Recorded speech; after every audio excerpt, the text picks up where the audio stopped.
We are live, guys. We are live. Good seeing you guys. And I think we have Maligant hopping on. It's day 12. Let's get him on. Mr. Maligant on the video as usual. So he needs to hop on there. So we are live. It's day 12. You guys can look at the lineup. Right? Let me show that really quick. I'm doing the production as usual. But we have Stu Blue Mighty Ant for code A. Right? That's the match. And then we have 2v2, the much anticipated Turtles versus Hair versus Kodeo. And then yours truly, I'll be playing later on. So, yeah, it'll be really cool. So we should probably tweet that we're playing, right? We're broadcasting. So I'll show you guys some really cool things. We are going to tweet. Oh, I'm not signed on. I'll do that separately outside the screen. But let's see.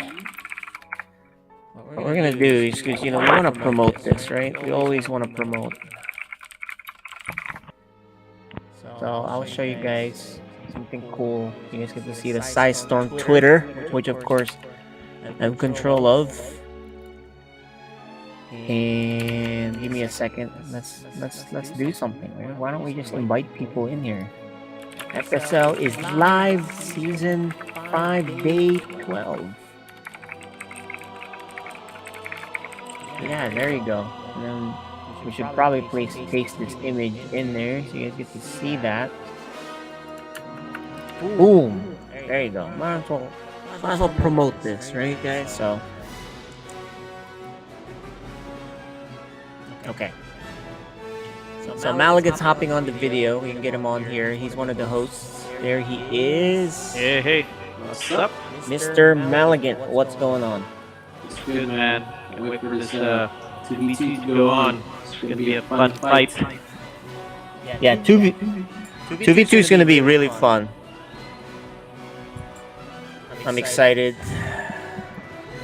What do you think is gonna happen here? We're gonna start off with that, by the way, guys. There's the 2v2 match. Let's show you the standings real quick. On 2 versus 2. There you go. Of course, the favorite team here is Kodeo. Yeah, they won. Defending champs. They were the champs. And so this team, the Tortoise and the Hare, they're pretty good too. So they're 2-1 this season. So Yep. let's bring them in. Let's do some interviews. Let's add them in here. Let's chit chat with them. Okay, I'm bringing in Hyper Turtle and War Bunnies. I don't see them on the video. I see Hyper Turtle on the video. We're just waiting for War Bunnies. Oh, I'm here. Yeah, I don't see you on the video. There you are. I see you now pop up. There you go, guys. Hyper Turtle, War Bunnies in here with us. And let's add the Kodeo team. We got No Regret right there. Or Regret, not Regret. And the Archaic. So Maligant's still using the old link. So we have to fix that for him. Maligant, you gotta use the new link. New link for what? For this VOD entry. So I messaged that to you. Save that. Bookmark that. That way you have your name and the other settings in there. But anyway, we have our 2v2 teams here. So guys, welcome back. It's good to see you guys. Hyper Turtle and War Bunnies, right? Tortoise and the Hare. How you guys doing? Okay, I guess. David's practicing main Terran, so. Ooh, Terran. He switched? Yeah, Nice. maybe. That's better defensively. Yeah, we'll see. These two are a tough matchup tonight, so hoping maybe we can at least give them a run for their money. That's right. They are the champs last season. I think they only lost 1 or 2 maps all season, and really just in the playoffs, maybe. I don't really know for sure. They're very good. You guys They only lost a game at the finals. just 1 game. Yeah, in the finals. That's crazy. Although this season there's a lot of good players, but you guys came in, I think last season second or third, so you guys weren't bad yourselves. The we're not bad, but the competition's stiffer this year. So I've noticed there's more teams where the members actually regularly play together. Oh, you really play together. That's a good point, and that's a big deal when it comes to teams. So that's a good point, Hyper Turtle. So we'll come back to you. Let me ask now the champs from last season, Kodeo, Regret. How are you feeling? Well, a couple of things. The first is that I was actually expecting Hyper Turtle to be playing Zerg, but you know, we'll make it work. And secondly, we were trying to practice before the match, and we were looking for 2v2, ranked, unranked, all of that.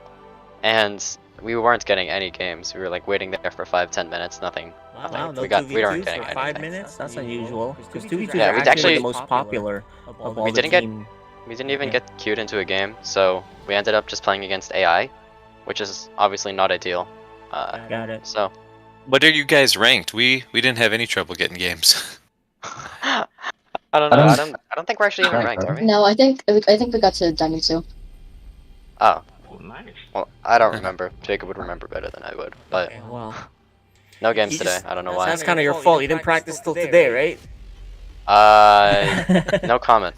All right. Well, Dark Cake, you know, you are the version of War Bunnies on that side, right? You get to the carriers, you get to the Sky Toss thing. You know, how you feeling? He's kind of like your counterpart, so. I feel like we have a. Yeah, I think we can have a really good chance of winning this. Honestly, I think. Confidence. It'll be I think it'll be a difficult game, but like I think. But you'll, difficult game, but you expect to win. Basically, that's what you're saying. That's a good mindset. Hyper Turtle, you switched to Terran. How are you feeling with that? Although generally I see you play all kinds of races, so you're pretty good at all the races. So. Well, I don't know. Jack of all trades, master of none, and that goes for Brood War 2. So, There you go. you know, Maybe I still actually random. managed to get my main account opened up, so I've got some fun skins. I There got you that go. going for me. But yeah, generally I'm just there to, play backup, make sure to soften everything up, and, let War Bunnies finish up on the kill. And that's the same thing regardless of the race. Well, it works. It works for you guys, right? You guys have been winning a lot of games that way, so. The idea. Yeah. Well, I think we all know the plan here for both of you guys, but we'll see if you deviate from that plan based on what you tell me. Uh-huh. So we'll see. But Maligan, what do you think, man? You got any questions for these four? I heard that David, you're doing Terran. Yes. Yes. Great. So how long have you been playing Terran? I mean, is that your? Since 1998. There you So go. you've been a Terran. So you've been a Terran main, not a. No, I've never Is really it- been a Terran main, but I've definitely been working on that in my team games and using them to fill in some of the gaps in War Bunny's defense and offense. Yeah. Okay. So you guys are adjusting because Terran's definitely better with team games like this. Okay. Oh, yeah, Well, good luck with 2v2s you are guys. fun, so it's Yeah. mostly about team games and individual skill, as we've noticed, right? Yeah. So individual Stop skill blaming your helps. partner. I mean, that's the overall strategy, right? There you go. We saw that All right. happen with Dark Menace and Neutrophil when they lost. Hey, you didn't scout. They lost on Wednesday to the blind. Must have teams missed and that one. Can't wait to check it out. Yeah, you're gonna have to watch the VOD there. There's a lot of good games in there, and gotta scout your opponents, David. Hyper Turtle. So anyway, for tonight's game, any final words, War Bunnies? Good luck. I'm just hoping that we don't embarrass ourselves today. So let's go get. Possible. You guys do well, so. Oh, it could be. Could be. All right. Well, I don't think you can get embarrassed when you lose to the #1 team, the champs, right? So maybe you'll Yeah. take a game. Maybe you'll win the whole thing. We'll see. Yep. David, and final words, Hyper Turtle. You want a piece of me, boy? There you go. we got Titus. Regret. I don't know, man. I'm just really excited to play this match. This has got We me haven't like. seen you much. You're not on the 1-on-1 league, but you are in the team games. So and Archaic. Not yet. Yeah, good luck, have fun. All right, so we'll meet you guys. And you guys All can, right. of course, go to. See you on the we don't have to bloodstained mute you. battlefield, folks. Yeah, you guys don't have to go to. We don't have to mute you. You go your separate channels. We do get your videos. That's the good news. So Malagant, let's talk about them once they leave. We can talk. Without worry. Right. So let's move these guys. So Malagant, they're no longer here. Tell me what you really think. Huh. Interesting. Going Terran for Hyper Turtle, but then again, it's way better, I believe, for games defense. like this. Yeah, for defense especially, right? So we're looking at the map. We're gonna start off on Nightscape. That's the one with the lasers flying around on the ground, and then a hidden gold base. Well, a gold base where you break the rocks to get into. Then Emerald City. If we go to a game 3, we'll be on heavy artillery. So I think we're good to go. Yeah. I think they picked this map so Terran can float the CC there. Yeah, we'll see what they do, man. Let's have fun with this, guys. Exciting set of matches. So who do you got here? Definitely. I favor Codeo for sure, but I even think two. Well, I don't really know to say 2-0 just because it's a new race, right? Yeah. But I'd still say they win. You are watching FSL Last game Season was 5. solid. So these guys are. They're the heavy favorites, but you never really know. Anyway, let's do the introductions here on the top right. We have the Protoss. He's designated to go Skytoss. The Archaic. And his teammate, the Zerg player. Regret. And they are both known to be the team. Team Codeo. And go ahead, Mr. Malagant. Alright, at the bottom left, let's introduce the yellow Protoss. War Bunnies. And then his teammate, the Terran. Usually a Zerg, he is. Hyper Turtle. And they are called. Tortoise and Hare. Alright. You see anything weird? I mean, normal stuff, right? Yeah, Zerg normal expanding. No proxies. Yeah. That was an early. What was that? Oh yeah, he really set that probe right away. Did he? Oh yeah, he Did he, did. right? He wanted Yeah, to look at scout for cheeses. That's really Yeah. early. Is that a pylon scout? Probably a pylon Yep. scout, right? I think it was a Pylon Scout. Double gas for the Protoss. Looks like War Bunny's gonna go straight to air, I think. Yeah, that's what he usually does. What he does is he gets the Void Ray, and then boom. Oh man, wasting 3 SCVs for that probe. Yeah, I think he's misclicking already. Yeah. And then No, even no. then he might even get blocked. Oh, okay. Now, luckily for him, he didn't Yeah. get blocked. So yeah, he's having some control issues. You can tell there, but maybe he'll rush to tanks. Because you know, if you go Terran, if you want to be defensive, rush to a bunker and a tank, right? Yeah. Yep. I mean, those are like the best easy early game defense, really. Minus the shield battery, of course, and cannons. Look at that. Archaic hasn't expanded yet. Interesting. Yeah, it's a little late on it. It's got really fast air. Stargate, one base Stargate, and then finally expanding. So I'm actually surprised because you can always get a Nexus without going Stargate right away, right? Yeah. Yep. Especially if they're not rushing you, which he saw that. He went in there to scout. Yeah. So who knows? And it's fairly a big map too, so. Yeah, there's the forge, the defensive forge for War Bunny, making sure that he has extra defense. The nice good luck have fun drop here by the Archaic. That's the spray. Yep. Of course he knows about the Stargate from War Bunnies. Nothing here is unusual, you know, Void Ray as expected, expansion Ray? for Hyper Turtle. Void Ray for defense, I guess, for Archaic. Yeah, we're gonna get to the mid game here for sure. Because I don't see any aggression too much here. They look like they're both kind of chilling. Both of Protoss went Void Rays. Yeah. Nobody went for an Oracle. Oracle will be perfect for scouting.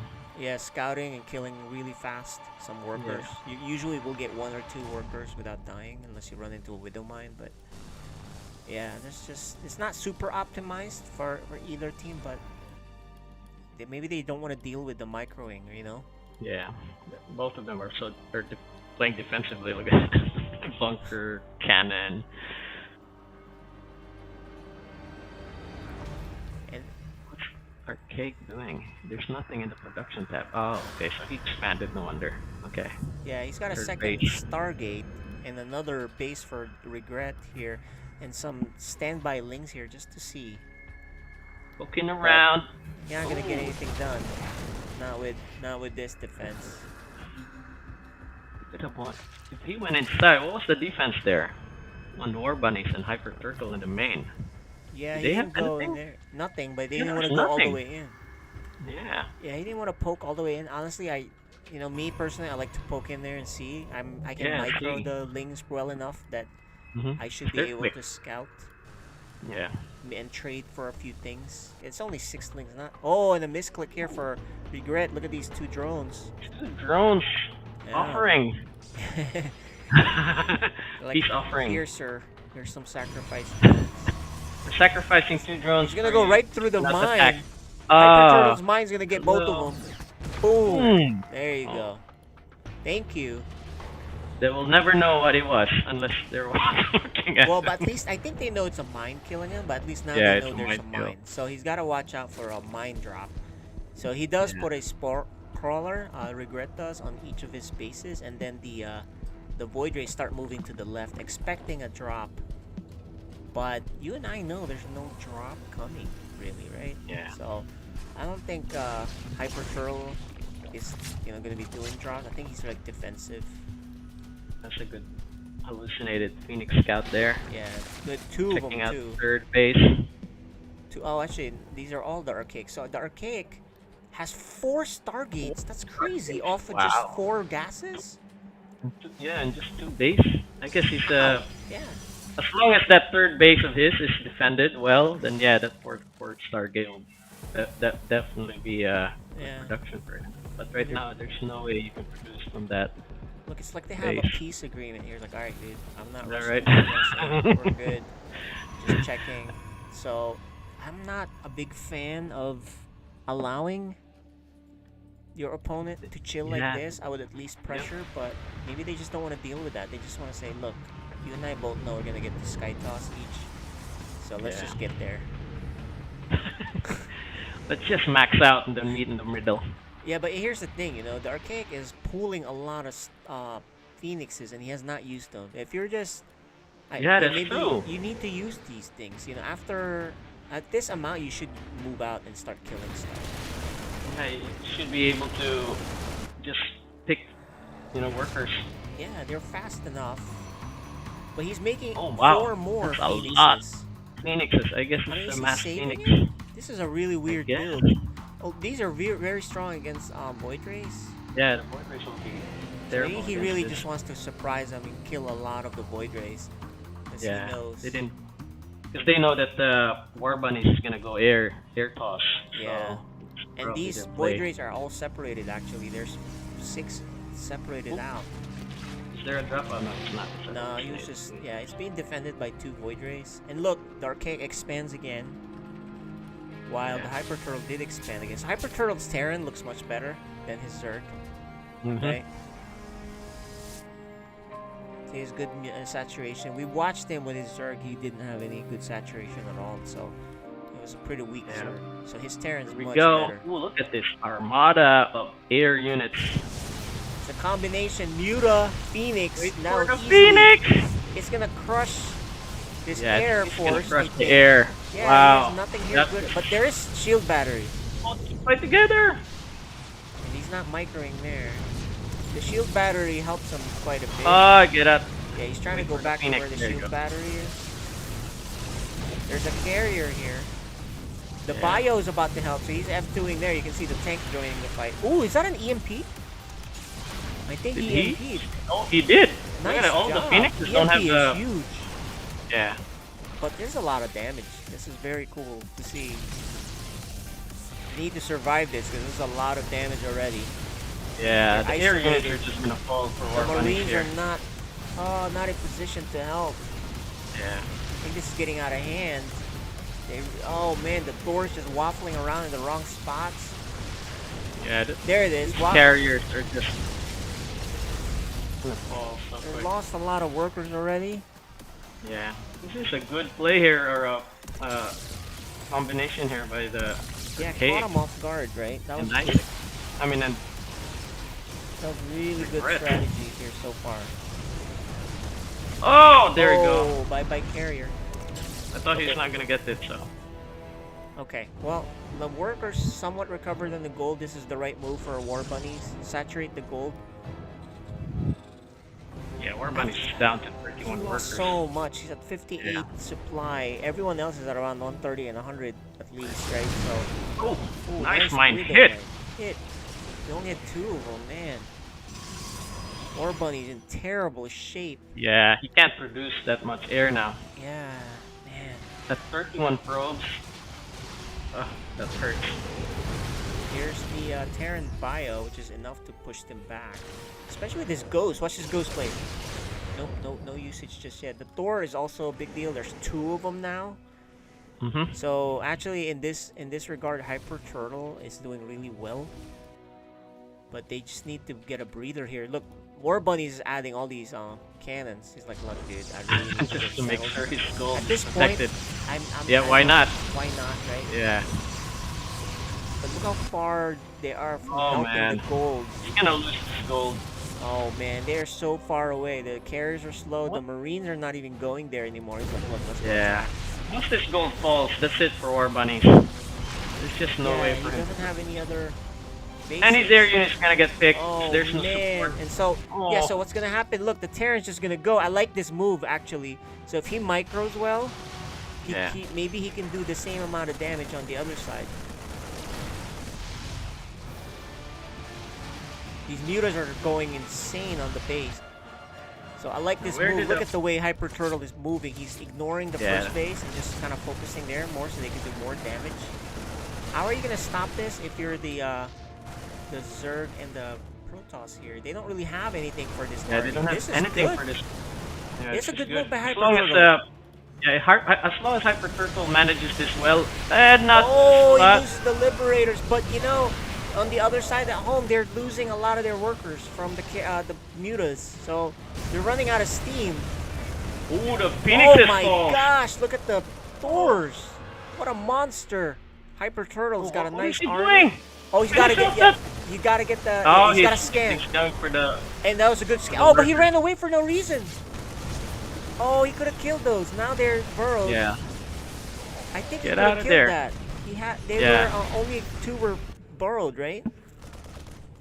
Look at the army supply by the Terran. Hyper Turtle playing really well. Yeah, he's staring really well, and it's really good here. Yeah, it's also by default just a better army against what Kodeo has. Yeah. they can't get They near. have to be careful. They're just. Oh, the carriers are here, but you can wipe that out. They gotta make sure that these lurkers. The lurkers is the scary part here. There's the scan. Beautiful scan. The lurkers didn't get to burrow. Nice. And here it is. If they survive this, they have a good chance to winning this. No more. It's no more. What you call this? Intercept. Life for those Marines for stim because they're so low. Oh, this is looking really good. More Thors coming in. More There, bio. medevac's finally here. What a move. And the supply is low. This could be an wait upset. for your if they- medevac. Well, there's not a whole lot of interceptors, so he's going to attack. Why not? And look, now even War Bunnies is going to join. This could be an upset, man, in game 1. Yeah. I think they If there's nothing underestimated the for Zerg. Terran army. But they really need to keep pushing, though. They really can't let the interceptors here get up there. Okay, there's a lot of Zealots being made, Yeah, he needs but they're slow. to be careful here. Wait for his reinforcements, I think. Well, War that's a Bunnies lot needs of to join the carriers. fight. War Bunnies is back here. He needs to be up there with the army. Yeah. Oh, he loses a Thor. This is looking really good. If they can kind of keep pushing in. There you go. Just kill the expansions. There. Yeah, you Kill might the as well kill expansions that. and go up there. Yeah, because they're going to kill that expansion and this. There is no secret gold. But they might lose their whole army here. Yeah. I think they will lose the whole army. Yep. However, they killed. But look at that. Terran has 4 bases, but then again, is it saturated? There's nothing there. Okay, War Bunnies needs to go home after killing this. He Yeah. cannot lose his army. Cannot lose his army. Dude, that was So- really good. And oh Yeah. gosh, here comes the Oh my Armada. You better recall or go home like right now. Stop screwing around. They're coming your way. He doesn't know that, of course, Yeah. but he knows there This is were a a lot big- of carriers. If you get caught off guard here, you're in 2 carriers. They really need them for the defense. Right? They need them because, you know, maybe they'll draw fire from all those interceptors. Hyper Turtle looking really good, but can they survive on this counter push? War Bunnies is still sitting at 31 workers. He never made more. Yeah, and look, he doesn't have a whole lot to mine, but I Yeah. guess he's just spending money on army. The Archaic has charge now, I think. And this War is- Bunnies has 1,200 minerals, man. Oh man, they really Could need have to been- fight together. Hyper Turtle is alone. Yeah. He needs to get there. War Bunnies is not helping What's him. he doing okay, there? He's gonna back off. Okay, he's finally joining There the you go. fight. Basically, if they survive this, they're Yeah, they're we're gonna good. be ahead because they kept their expansions. And here's the patented Oh, that's a regret lot. lurkers. That's a lot of lurkers. Yeah. That's a bad scan. They don't want You to know force what's on it. the other Oh, side. they're waiting for No. the zealots. Are they really serious about this? Are they going for it? I mean, they are re-establishing their bases. Too bad they didn't kill that other base here. But, Yeah. you know, Regret hasn't mined, so actually it doesn't Oh, matter look at too that. much. Yeah. You know, he's been stumbling a little bit here, and guess what? Look at the supply, guys. Tortoise and Hare they- looking really good now. You know, Yeah, they they're- survived this time. They're ahead actually in supply. Look at Yeah, that. they are. They're mining. They're ahead. Regret and them trying to settle. But you know, here's the advantage for Tortoise and for Kodeo. They have these carriers. So if whoa, okay. Well, look, there's 2 Tempests, 2 carriers, and a bunch of Void Rays on the other side. I think if Hyper Turtle keeps making Thors, that's a big deal, right? Yeah. Look at that. Regret still hasn't fixed his Yeah, he mining. He stumbled He right just there. forgot, I guess. Forgot. He's mining everywhere else, so I guess that's at least that's something. They did open this up, and the Archaic is Oh. getting the gold. Vikings here for Hyper Turtle. Why is why is War Bunnies going back? He's likes to- feeling. He likes to hang back here, but he really needs to be with this army. He cannot Yeah, with the leave front. this. Like, there's nothing up here to if you get 2-on-1 when they're teammates. That's game over. Yeah, that's game over. We Yep. saw that happen with who did that? Purifiers. Yeah, the purifiers. Yeah, and that's to the same team, Kodeo. So watch out. Once they stomp one player, they're gonna go keep pushing. They need to be together. This is still back here. He should at least be here, right here in the middle. Okay, there you go. He's moving closer. That's good to see. As far as Kodeo, they have recovered. In fact, their army and supply, all that stuff's going up again. Worker-wise. Hyper Caught up. Turtle and War Bunnies are really shooting up on their supply. Look at that. Yeah, Wow. indeed. Actually, they have the bigger army total. 4,800, Yeah. 4,000 versus 46 and 2,800 for the other team. Good sensor tower here. You're getting close to each other here. War Bunnies with a new base. Desperately needs that to fund All right, his, this is, golden armada. They're having a. They're doing what you call this a ceasefire. Yeah, but here's funny is War Bunnies has been operating on just these stargates, 3 stargates, and he was Yeah, able to 3 do stargates. this pretty well.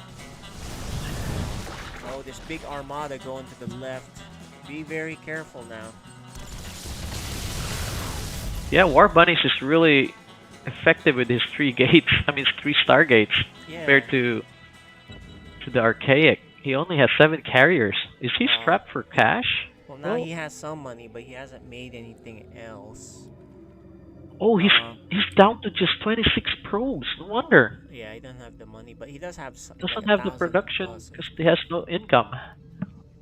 No wonder. I was like, why is he not making more air So I units? wonder, you know, they're getting close to maxing out, man. Hyper Turtle and War Bunnies. I Yeah. think once they're maxed out, you want to go. Yep. You want to go as long as you fight together. If you can add in Storm in there, oh, it's gonna be even better. Because right now, in good scout, they see what they're dealing with. They see it's carriers and hydras, and consequently Yeah. lurkers, right? They know that. What are the upgrades look like for these guys? What of game 1, dude? Ooh, I know, look right? at that. Regrets upgrades are really good too. However, War Bunnies with 3-1, that is scary. Nice. Much better than the Archaic, who only has a 2-0 upgrade here. He also has the Phoenix upgrade, which are no longer on the Archaic is- field. Yeah, if you look at Archaic's production tab, there's nothing. What is he? Yeah, I'm not What's he sure making? what he's doing. Okay, He they're has- finally oh, okay. 3 probes. Yeah, he has 300 Finally minerals, making so probes. his mineral count Yeah. is very low. I mean, look at it, right? It's 50 minerals right now. He has gold, right? Is this gold saturated? Let's take a look. Yeah, I mean, it's good It's enough. okay. Yeah. Look, remember, they lost all their mining earlier, so Yeah. they're gonna be behind. And look, Hyper Turtle War Bunnies are really pretty much Oh my maxed out. gosh. You better go. This is a big upset in game Yeah. 1. They pulled this off. They have to go now, man. But then again, they don't know that how much units are on the other side too, right? Yeah, but if you're close to maxed Yeah, out, you need just to go. and test things out. Right? You don't want your the other team to catch up. Yeah, indeed. This is so many lurkers. And he also has 6 Vipers. Vipers. That's the scary part. If this... Okay, now they're gonna move. There we go. I wish they had Man, an observer. They don't have Archaic seeing this probably like, oh my gosh. Oh, and the Vipers are just not getting energy, so they better go. They're taking too long, man. The Vipers, once it has energy, it's gonna be an issue. And you better know how to Hydras. split. Okay. Yeah. Oh, they're gonna go right in the middle. Yeah, Look the at lurk- the oh, Phoenix there and you the go. lurkers. Oh no. Viper! Oh shoot. Where are the Hydras? Oh, okay, the Hydras are there. I thought. This is a choke though, so it's kinda okay for the other team. Minus the Vipers. Watch the Vipers, pay attention to that. Oh, gets one of them!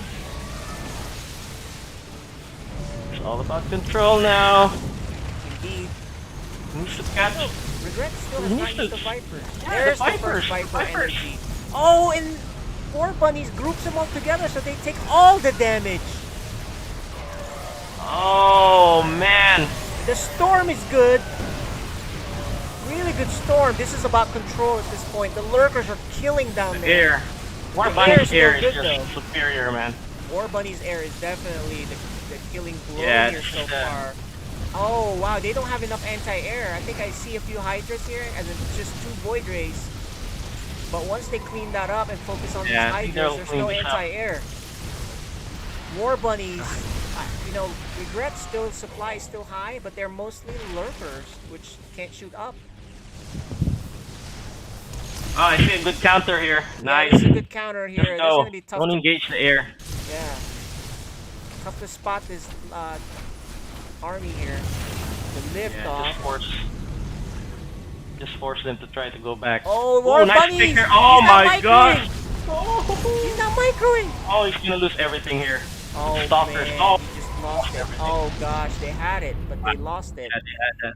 They had this for sure, but War Bunny's got Oh left my alone in gosh. there. He's stuck there too long, and he got sandwiched. And now, Yeah. this counter attack. Downhill oh, for they them. Had this. This is definitely downhill for him here on in. Took him a long time Oh, to wow. recover, and then build up an army. There's still some army here for War Bunnies, but how are they gonna stop this force? Yeah, just too much.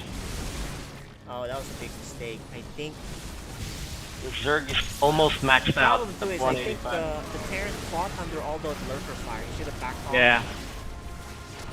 That was really good control there by Kodeo, man. The way they split the lurkers, fought off on the high ground.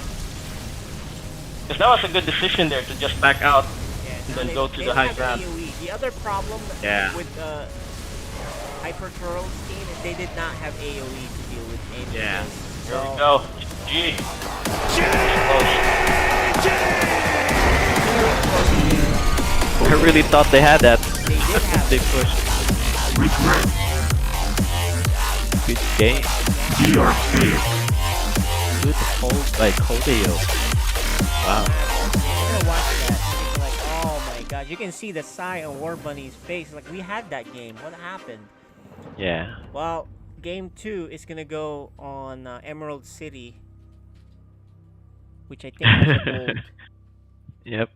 also. But you can see they're like, dude, we had that. If you can read lips, Yeah. what happened? I had a big armada there. I was all Yep. alone. Hyper dude, bunnies. my guys I mean, disappeared. hyper.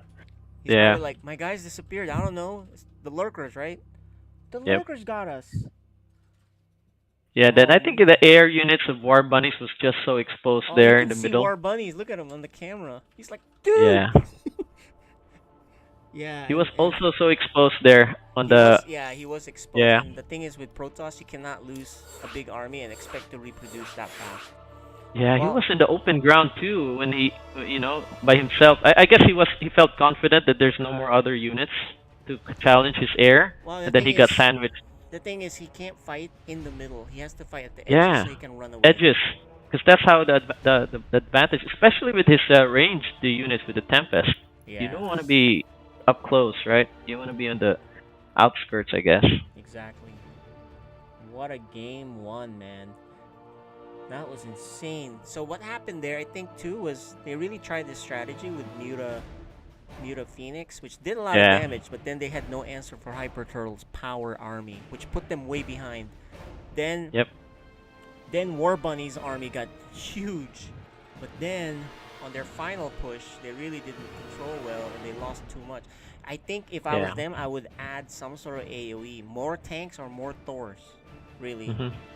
or something, or even Storm, So Yeah, Storm for would be perfect. Protoss needs something there too. It can't just be pure air. Maybe add a mothership. That's a big one. That's right. Yeah, makes it more challenging. Yeah. So wow, Alright. what a game 1. We're gonna hop on to game 2, guys, on Emerald City. As mentioned, that could have easily been a 1-0. But let's see if they can regroup and do something here. If they have something in You are watching cheese build in FSL there. Season 5. Goodness, what a game 1! Here in the bottom right. Dessert player. Regret. And his teammate. The Archaic. And together they are known as... Team Kodeo. Alright, on the top top left, the Red Terran. Hyper Turtle. His teammate, the Yellow Toss. War Bunnies. And they are... Tortoise and Hare. Guess no cheese. Yeah, Nothing. I don't think you need to cheese. It's too risky. You cheese, well, you just gave it away. If you're able to play that well mid-game, Mm-hmm. why not get there, right? Both of them showed they're able to win. It's just a few execution things here or there that really got them. SCVs on the bottom. Yeah, Hyper Turtle is misclicking. Yeah. He seems to do this with 2, Yeah, I think he... and he even got the one pulled with 2. money on him. So Yeah. he's having some clicking issues here, but luckily, nothing too crazy. Oh, gas steal! Oh, this is what the Archaic does. He will steal your Yep. gas. If you play him, you better watch out. He will steal your gas. I think every game I see, he will steal gas when he can, especially against a Protoss. Yeah, So if I'm War Protoss. Bunnies, I'd make a Zealot here. Because Get you need rid the of gas. that. You need, Yeah. you need, that's your strategy. Your whole strategy is about air.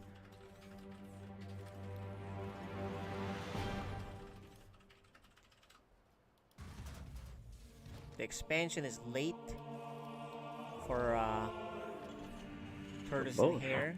Yeah. Look, Zerg's already done, and now Archaic's taking it. So are they all inning here? Because their expansion is very late. This is really late. War Bunnies finally puts one. What is Okay, so he expanded. There's no Stargate yet. Yeah, this time the Archaic does not get a fast Stargate. Yeah, look at that. So No he does a Stargate. normal He does Nexus opener. He does have the money to drop it. Probably forgot. His number one thing? I don't think he forgot. I think he's. Yeah, I think he's There he dropping is, off finally. here now. Just a little late. Just not on top of it. Twilight for War Bunnies. The village Oh man, district, they're all in. I really hate it when I put my mistake sometimes is putting tech structures in the front. Yeah, They you're get just showing sniped. it. Well, plus they can see it. Yeah, you Your put it in opponent's the like, back. oh. War Bunnies Look at does that, make I think they're gonna charge Three. that all in. Dude, I think they're charging. Oh, that's right. They're not This is going probably all in. Stargate, because look. Yeah. It's like, look, dude, our gas got stolen. Let's just charge that all in with your bio force. Let's see if this gets spotted. Ooh, that's perfect because Zerg is going 3 bases. Yeah, but that's normal for Zerg. Remember, you know, the Archaic, Yeah, that's right. the Archaic and Regret, they're really good at deflecting those fast cheeses. Remember the charge slot? Remember when they played, what is that Yeah. team with Dark Menace and Little Reaper where they do a charge slot, whatever, all in, right? Yeah, look at that. This is why you put your tech on top. Now they see there's a Now they know. citadel there. Yeah, And it's... then don't even show your zealots, but he's showing. Yeah. them. Oh, yeah, Now, yeah. he's- Now they know. They're like, oh. So you're doing a charge slot, eh? They're like, oh. Well, he has the Ling Bane already. The Archaic Oh is my now- gosh, that's such a giveaway right there. Yeah, 6 you're like- zealots, 5 zealots. Oh man, you know. Charge slot's about better to do finish. So they're something. going now. They're Yeah. going. which They is better good. go. You have to go. The thing is, there's one Void Ray out. The second one is coming. Is there enough anti-air? It's just And- 4 Marines, I think. Yeah, this is not enough. And the charge slot count for the gateway count for the Protoss is super low. Only 3 with 2 bases. You need a lot more than that. Yeah. So if they're not doing an all-in, they're just pressuring. That's fine. They are making workers. So Oh, where are they going? where are they going? They need to at least kill Take that base. take that base. It's a freebie. I think he misclicked. Why are they separated? Oh, Oh yeah. man, they're not together. But let's see what kind of damage they do. guess with they these want- charge- Oh, and he misused the charge. There you go. Okay, Oh. well, they're still doing a lot of damage though. That's the good news. And Yeah. The Void Rays the are Void not Rays just here. left. Yeah, these Zealots are doing a ton of damage. That's the good news. Right? Worker-wise, I mean, they're not that much better. They killed some, but... And this tank gets caught off guard. Siege there in the middle. Oh, Yeah, man, they I think don't they're trying have to air. They're playing the game that they don't normally play, and they're not good at this play, right? Maybe that's what Yeah. they felt forced Oh to do man. it. And now, how are they gonna stop these void? Well, he has one. Okay, that's good. Oh, prismatic alignment right away. There you go. Nice. 2 Alright, Void Rays well, go down. They hold that for now, but this is not the end of it. Yeah, there's a lot. There's no shield batteries. Yeah, no shield batteries. And now look, this is gonna egg Take on this shit. Kodeo to just keep sending stuff because they're not handling it. Yeah. You know, they Thing is, made just a them. They got them to do something they don't normally do, and which is this kind of play. You know, which is really aggressive ground game. He's not going air game. Maybe they're hoping to catch him off guard, but they couldn't catch him off guard because they didn't hide their tech. Yeah. And now I think it's- this is I it, think man. Yeah, this is it. They don't even have enough to hold this right now. They don't have the shield batteries either, as you mentioned. Yep. And Shield yeah, they're gonna go battery down here. have been great. They You have a lot of energy for GG. Yeah, and that's Oh, gonna do man. it, guys. Wow, what a game. Very anti. Wow. The Archaic. All right, well, let's bring him Yeah, in. It was so close. Gone to the late game. So close. All right, let's bring in the guys. Let's chat with them real quick. Let's start with War Bunnies and Hyper Turtle. Guys, game 1, definitely you had that one. I know you're sighing about it, and then game 2 kind of forced you into a weird, not your usual type All of in, game. yep. Tell us about it. Yeah. I lost a hotkey bind for my main army. Mm. And it got killed. Oh, in that game 1? Game 1? Yeah. Yeah. Yeah. The Yep. F2 still alive? That's what I do. It is, emergency. but I was actually trying to F2 and I was too nervous and I hit F1, grabbed my idle workers. Oh, so okay. Oh man. You can see me go back to my main base during the main fight. I'm like, oh, what am I doing? And I think they would have had us anyway. The Zerg player is very strong. He rebuilt his army so quickly.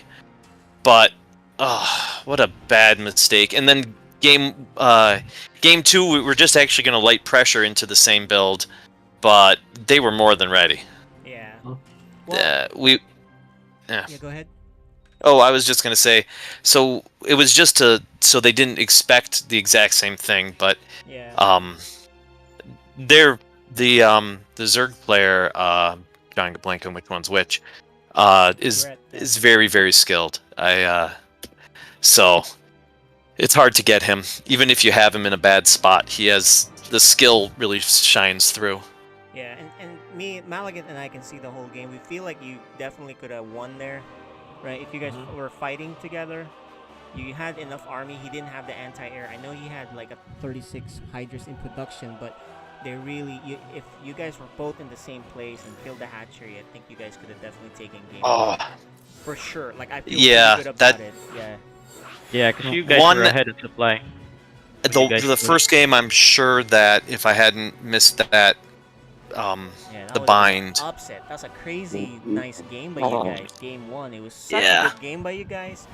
You David played really well. Absolutely. Was so good. He killed and started crushing. Actually, his push to counter after the Muta Phoenix attack was so good. He killed all these bases. The Kodeo was dead in the water, and then if you just push, boom, right? Which you did the right thing. You guys maxed out and then did a final push. There would have been some parts there you can improve the battle, but you guys, even after all of that, were ahead with your Golden Armada there. So I know. It's the one bad push. So the plan is I've got some ice cream set aside, and it doesn't get that far from me. So. Yeah, your air armada could have. We're gonna drown our sorrows, watch the season 13 premiere of Mystery Science Theater 3000, and then come back stronger. Yeah, those guys are good. Well, you definitely had game 1, and that's a big deal. You guys played really well. We were like, wow, this is a huge upset, but you almost pulled it off. And then game 2, I felt like you guys felt like you had to do something slightly different, which is not your comfort zone. And it was. Because you guys didn't really do any real damage in there. They were able to counter, and that's not really the way you guys play, it seems like. Right? It isn't. Also, I think we were really trying for, we couldn't make up our minds early on, so we basically tried for a rush where you really need your buildings to be proxied, or at least a pylon.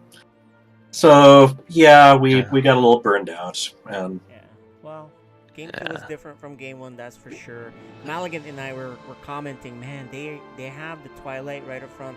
They see all those elements, so they know what's coming, and that was the big downfall of the surprise. I think if you were able to surprise them, they might not have. Siege and tanks time, Yeah, they saw everything, so I was like, oh, they're perfectly prepared for this. But it was a good try, guys. It was good seeing you guys.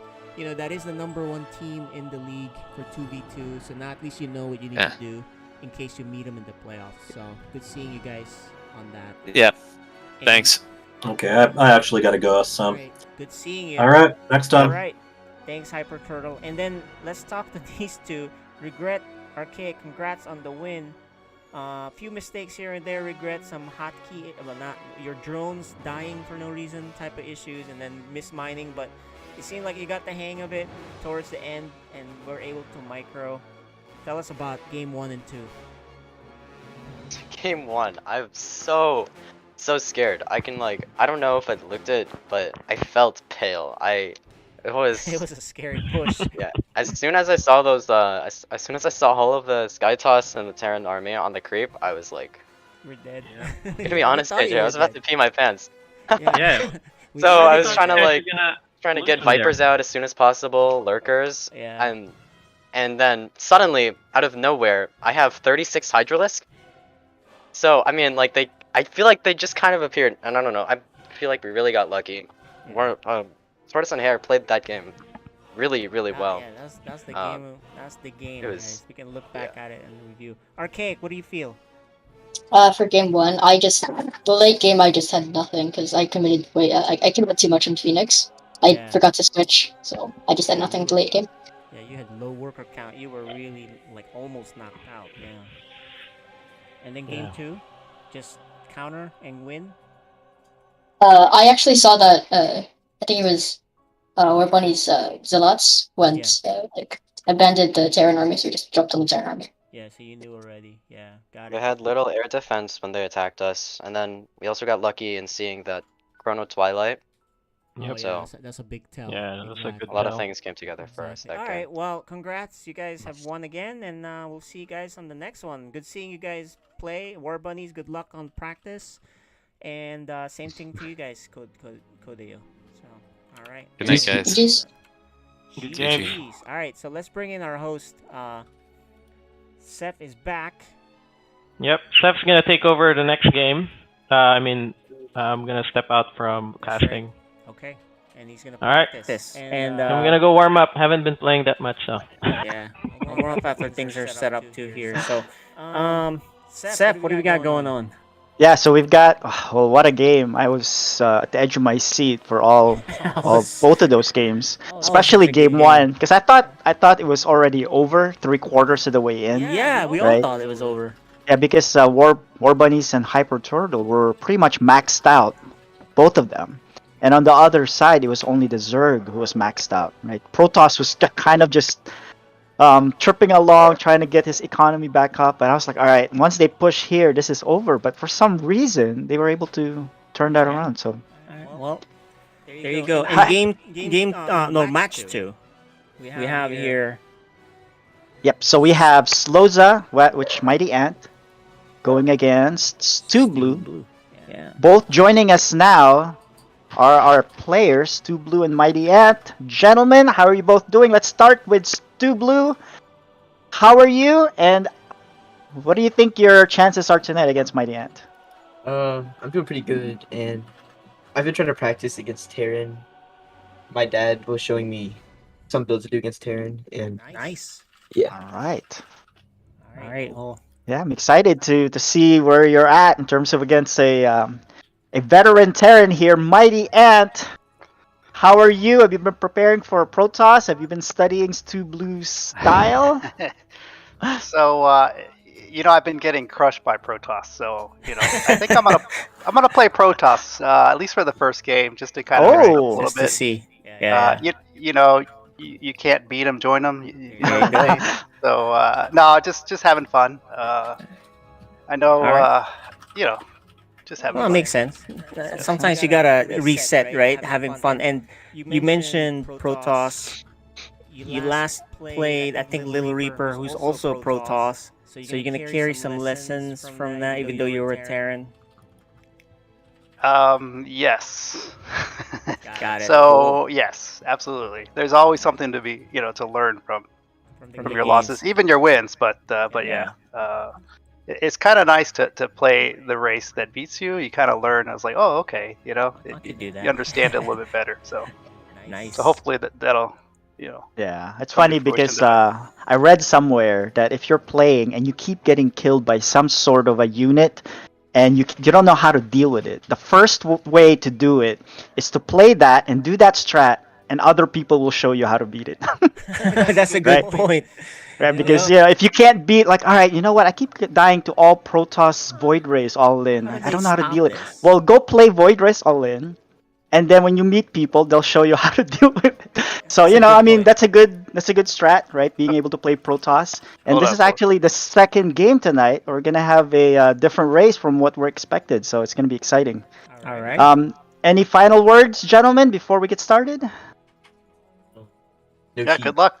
Good luck. Have fun. All right, both we're of gonna you. mute All right. Def and you. We'll talk to you guys after the match. I'm excited for this one. So we're gonna mute them here. So I know KJ Freedom. I know Sloza is the favorite here, but now him playing Protoss. What do you think his chances I are? think he's still the favorite, unless there's some dramatic improvement for Stu Blue, especially since Stu Blue prepared for a Terran. You know, I just don't see. I just don't that's see true. him with this upset, but you never know. Cause look, Mighty Ant's been playing for a while, so he's a true gold. Stu Blue is still silver, especially with this matchup. I mean, Mighty Ant knows a lot of tricks. So Yeah. Yeah, so we'll see. Alright, let's introduce our players here on the top right corner of 2000 atmospheres. Red Protoss.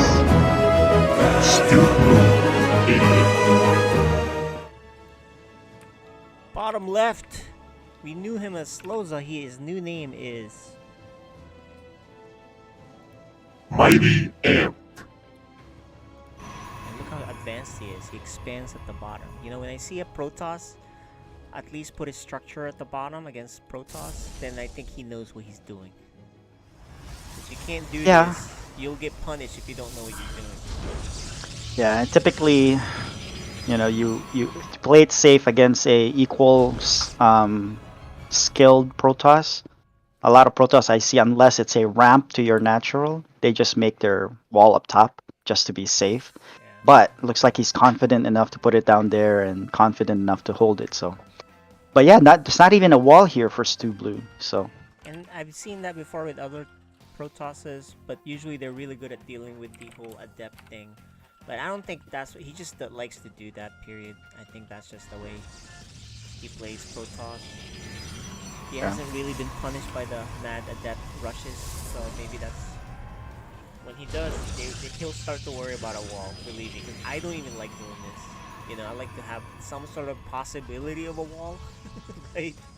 Yeah, I mean, because in the PvP, you need some sort of a wall because of the threat of the adepts, right? And so you need a way to be able to just plug it in if you see adepts being produced. Yeah. And so yeah, I mean, if Mighty Ant just decides to make 2 adepts, chrono it, and then go across, there's nothing to stop him to go behind the mineral line, right? And then adepts will kill a lot of the probes before you even kill those 2 adepts. You get 2 adepts in, it's pretty much game over because they killed 5-6 workers early in the game. Then it's a mirror matchup. You're just usually it's very hard to come back from that. I would say, you know, the higher the level, it gets more impossible to come back. Yeah, I mean, unless, like we said, I mean, unless they're...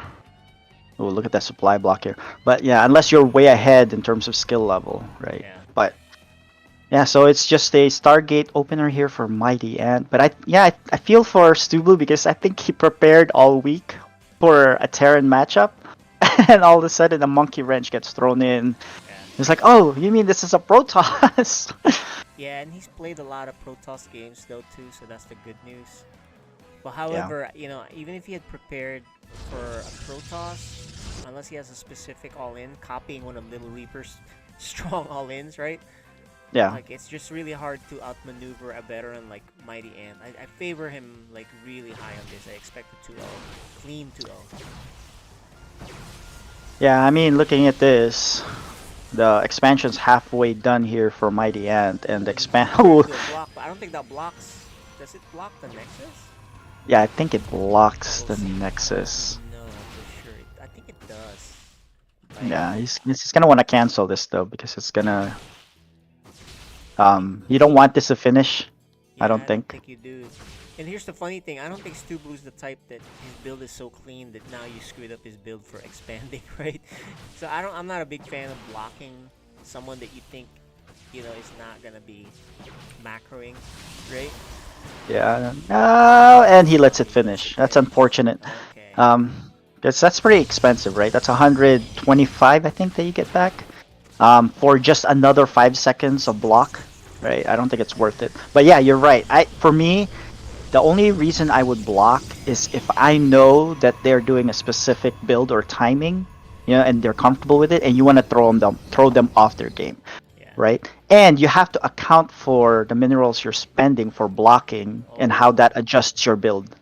But yeah, here's an Oracle who's posturing here. I think he can get a lot of kills as soon as these stalkers move out, but he doesn't know when they're gonna move out. I don't think Stu Blue knows the timings of when oracles show up. So even though this oracle is late, Here it is. not even in position. So these are the things that he's missing when he's playing more standard games. Players that know how to play and know the strategies, right? So Yeah, when you play, especially in like team games, 2v2, 3v3, and you see there's a Protoss on the other side, you kind of look at your timer. It's like, all right, around 4:20 is when Oracle could come in. Around 4:30 is a DT might come in, and so you just need to know those timings. So in 1v1, that applies. That all right, 4:20. You know what? I might want to position 2 or 3 stalkers here on my mineral line just to be safe, or just make a shield battery, right? Yeah, and look at Oracle. A second one finds nothing on the other base, and now he's gonna kill another set. But you know what? He didn't kill anything yet. He didn't. He's kind of buried. He's evenly distributing the damage across the probes. But that's enough. He got 2. So that's 10 total kills. But look how many workers Stu Blue produced. This tells me Stu Blue's mechanics is actually really good. The fact that he didn't have his Nexus and he outproduced Mighty Ant, right? Yeah, definitely. He's only 3-4 workers ahead, but that's crazy. But if you look at the production queue here, right, a lot of things are being set up for Mighty Ant, and I think he's gonna be, well ahead in this game. Indeed. So. Yeah, I do like the fact that he does have an immortal. I'd like for him to produce more immortals.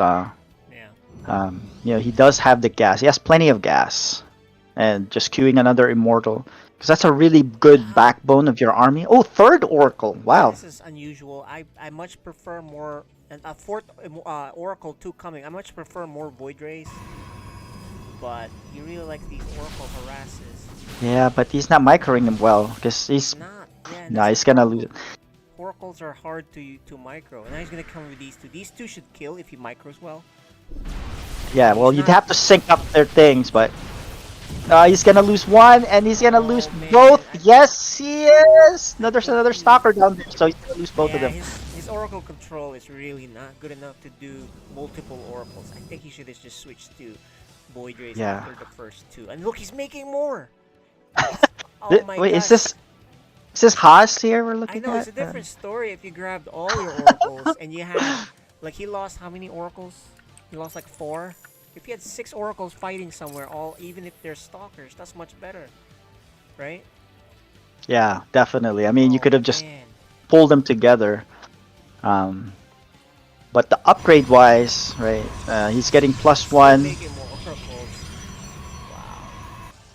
That's funny.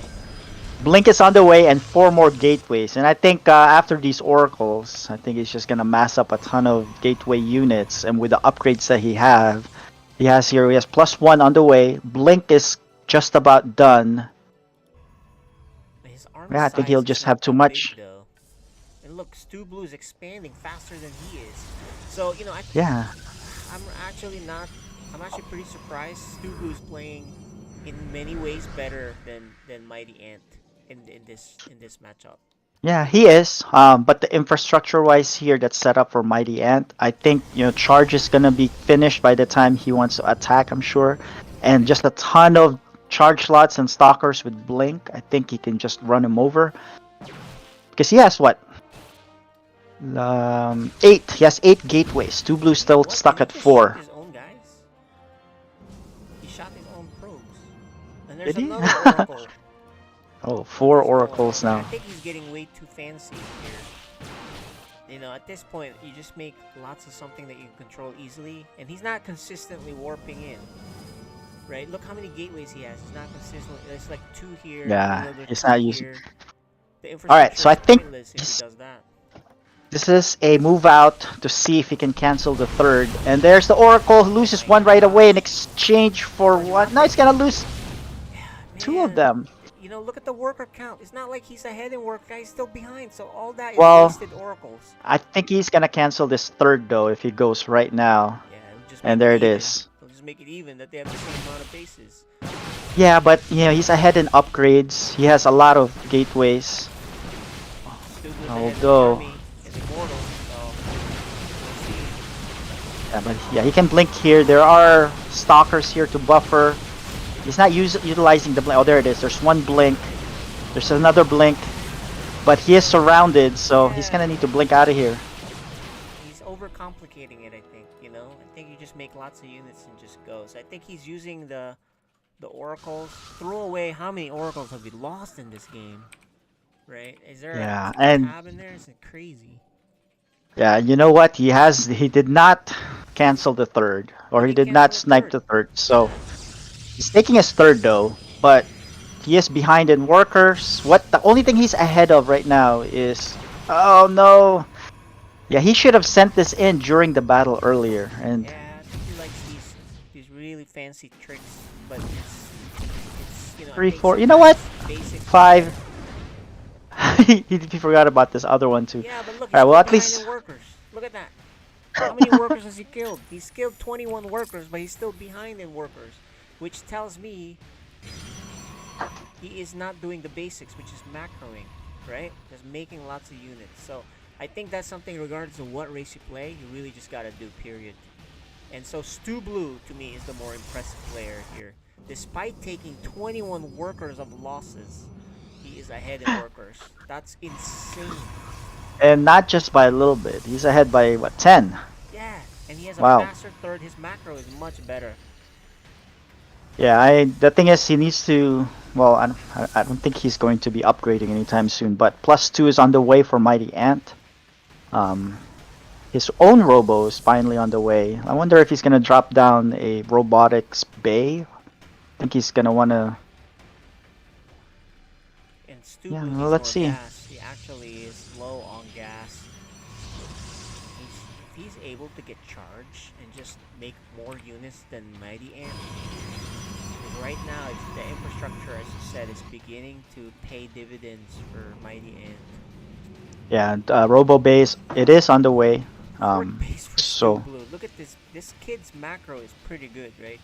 So he may not know Yeah. all the nuances, but he's macroing better. That's for sure. He even has the blink Ooh. to take care of that thing.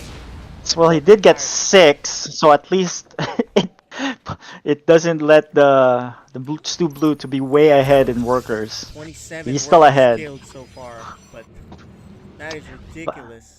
Well, at least that's the last of the oracles, so he doesn't have to worry about microing them. And let's see if he starts a Colossus here, now that the Robo base done. It's almost better that he lets him keep his oracles, because then Mighty Ant is distracted with these fancy oracles and then loses the main fight, you know?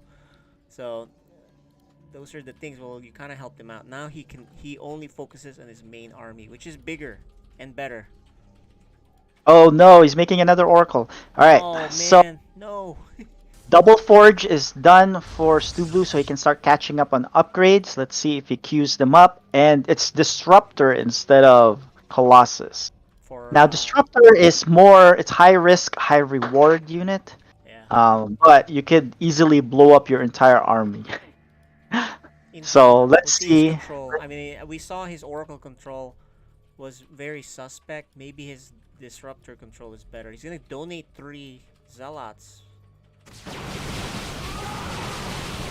Yeah, so he's scout. He's not exactly rich. In fact, Stu Blue has more money. But here's a big attack. Maybe he can kill this base.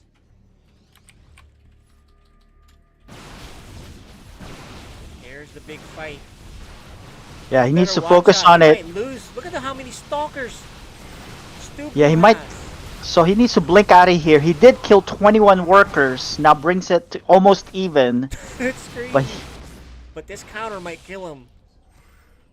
He needs a great disruptor shot. Oh, this microing here already. All right, let's see if Disruptor is positioning, and it shoots. Ooh, not bad. Hit. Yeah, pretty good hit for Disruptor. 5 kills, 5 stalkers. That's a lot. So that scares off Stu Blue to run back. There's still the Zealots here that Mighty Ant has. But unfortunately, there's 2 shield batteries here and Blink Stalkers. So. And the funny thing is, Stu has another base anyway, so big deal. He has more workers. Well, he did have more workers and more base, same bases. So. Yeah, I mean he sniped that third, but you know Stu Blue already had the base up, so it was not that detrimental for him. But more stalkers here for Mighty Ant, +3. That is +3 on the way. No upgrades here for Stu Blue, and I think he might lose this game. Yeah, this finally the Oracle did a lot of damage, clearing out all of the probes on the main base. And is he gonna blink to get the last shot? No, it's a little too far from the blink.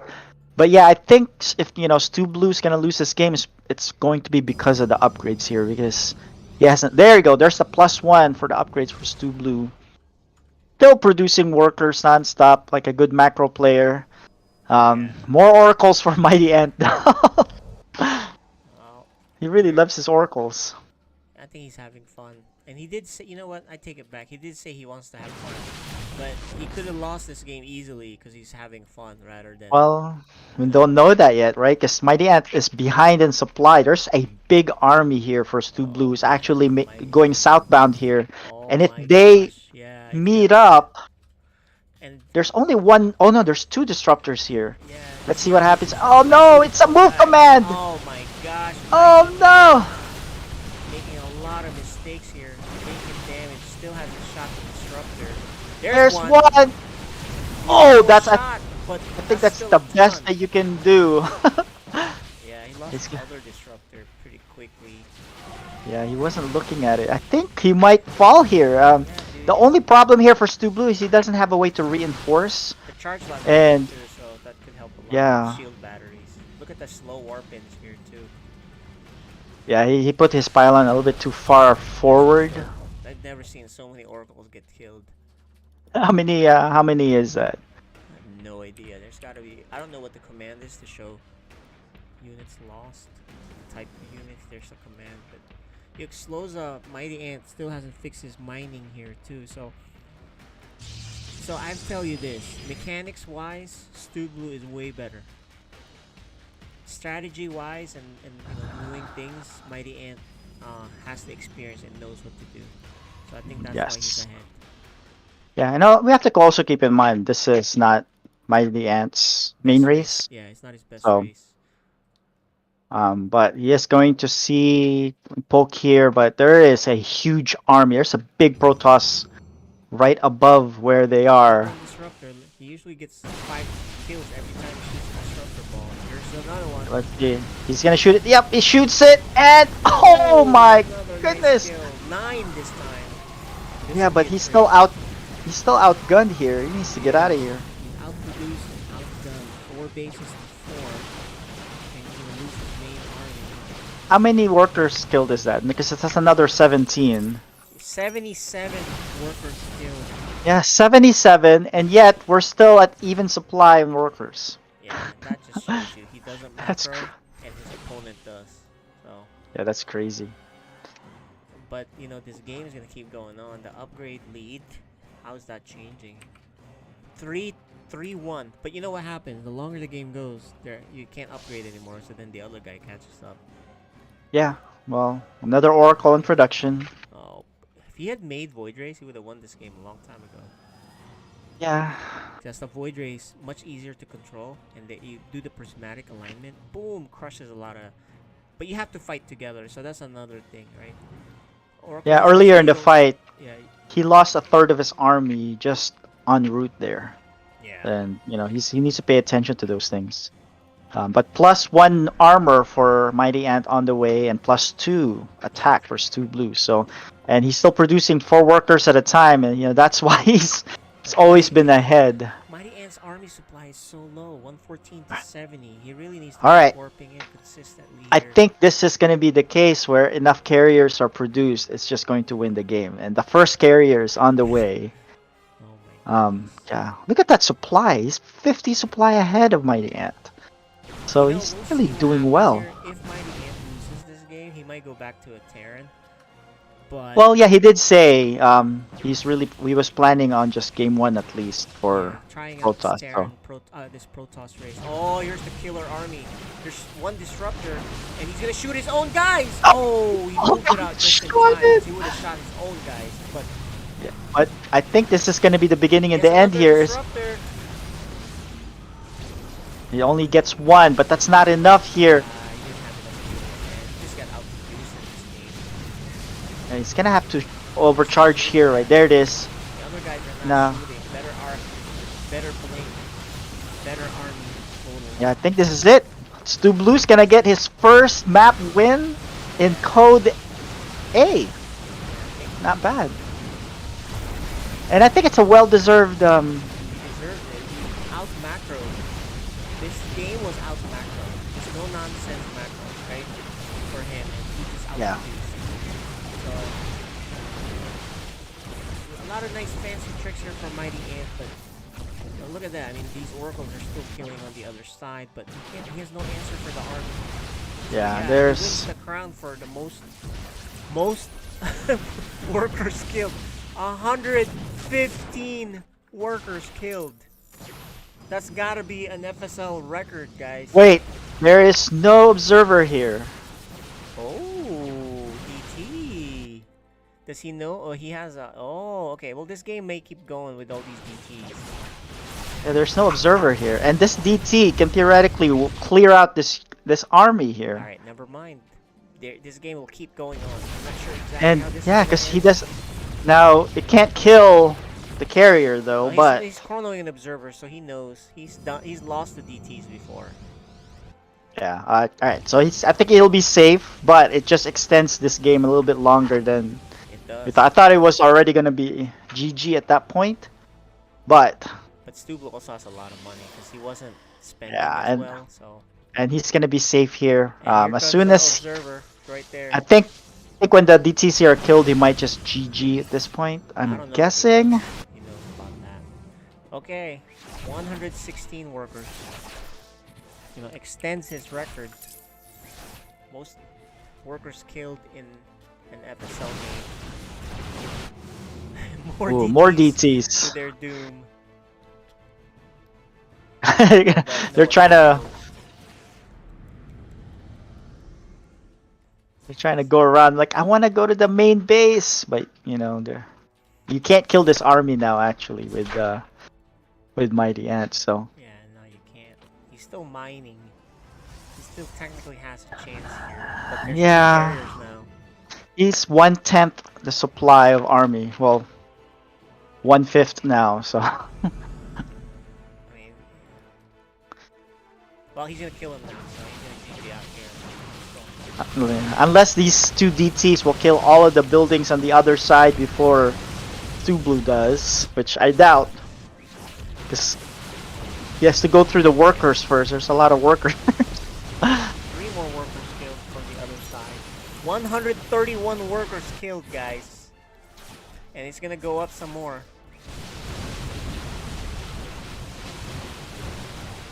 Yeah. Wow. A total of 182 workers have been killed in this game. Alright, let's see. This is a base race, but you just do not have a DPS. Look at this DPS in this army. You got carriers, 2 immortals, and a ton of stalkers. Yeah. And against 4? How many DTs is that? 3. Yeah, I don't think you can kill this fast enough. Unless you have a pro, but there are 0 workers for Mighty Ants. We can't even... There's the GG. And a well-deserved victory there for Stu Blue. And I'm guessing Mighty Ant's gonna be switching back to Terran.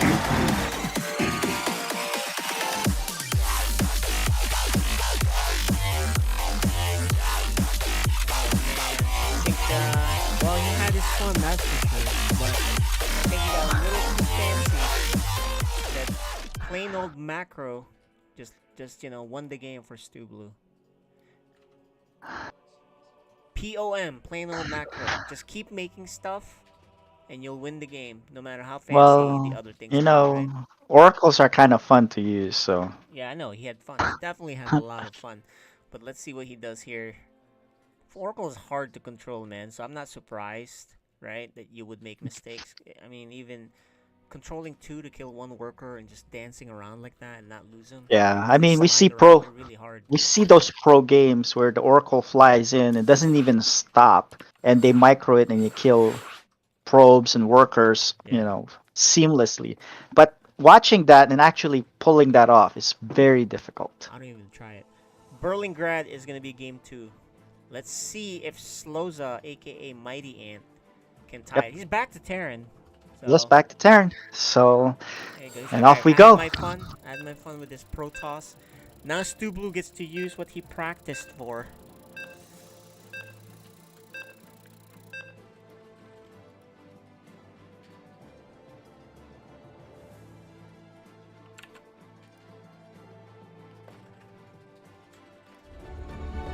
You are watching FSL Season 5. Alright guys, back to Terran. Mighty Ant, aka Sloza, is up here on the top left. Let's show his video.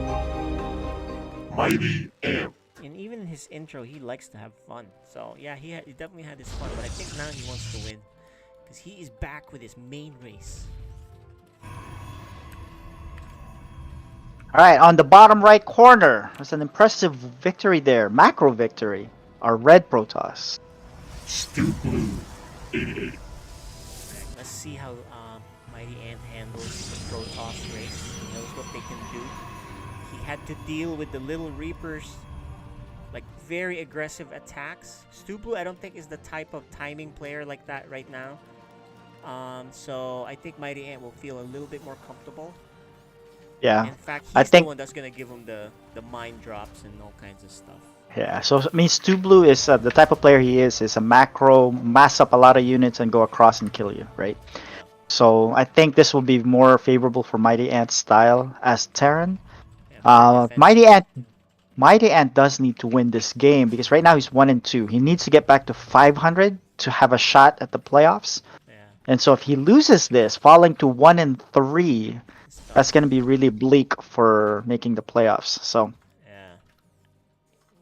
He just has to relax and stick to what he does best. You know, he has pretty good Terran. He won, I believe, against Hyper Turtle or somebody. You know, that's pretty good. Which is a higher level, I think, than Stu Blue. And there's a good start killing the probe. These Terrans, man, they keep mismicroing with all these multiple SCVs. We saw it with Hyper Turtle do it. And now Mighty Ant. But I think maybe it's not a mistake. He wants to scout with 2 SCVs. Okay, so it's not a mistake. He wants to be super safe. Watching for the Void Ray cheese here, the corner. And then scouting. Interesting. But he's confident though, Seth. Look at that. He expanded. So he put a command center anyway. So he's not playing scared. He's just playing safe.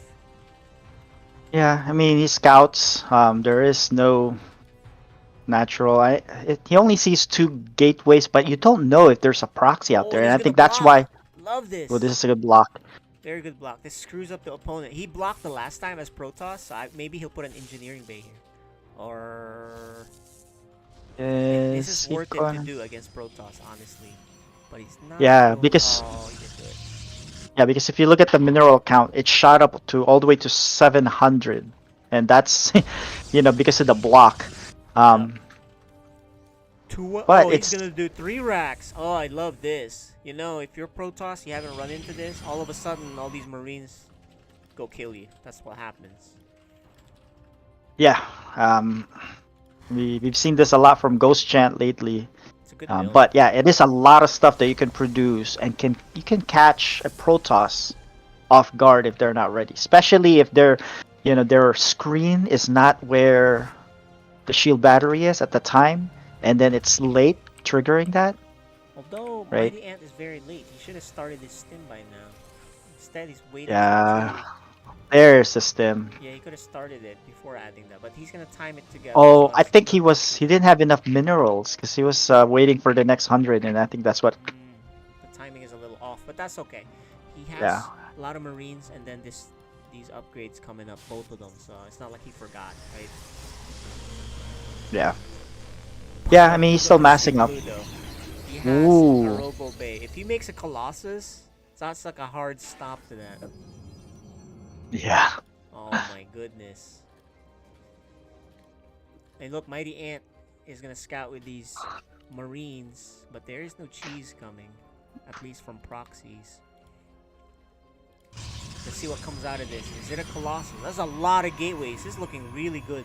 You know, this might be what Cyan was talking about, something against Terrans. So maybe he's gonna do a lot of Stalkers into Colossus. We'll see. We're still. No, I think this is gonna be a War Prism, and just gonna be aggressive. I'm guessing. Oh, but there is a Robo Bay. Yeah, that's what I'm saying. He has the Robo Bay, so why'd you even make that? He is getting a Prism too. I mean, a Twilight. And this whole time, this Robo Bay isn't being used. So, a little bit off. And here's the big army. Is that really big? Oh, there's 2 shield batteries. Beautiful. Yeah, so but like I said, if your screen is not on that and you're late in activating this... Well, let's see his stim control. If he stims and focus fires, he'll do a lot of damage. There's a Colossus. It's not going to get here in time. Let's see. This is all about this. Mighty Ant needs to go in there before the Colossus shows up. Stim is done. Let's see Mighty Ant pulls it off. And let's see how fast the shield battery overcharges. It's not fast enough. It's not even started. Actually, he focused on the right thing. No shield battery. Yeah. And so it was late. Like I said, I think his screen was not at the right place during that battle. And so because of that, he's going to lose his entire worker line here. Now, I don't think he'll die. Yeah, he's not going to die because the Colossus is going to pop out in time. And I think that's enough to kill these Marines. But it did kill 17 workers here. You know, he lost 130 something workers last game. I think he's fine. Yeah. Slow's a better macro this game. He cannot not macro because, you know, this guy can lose 100 something workers and can still outproduce you in workers.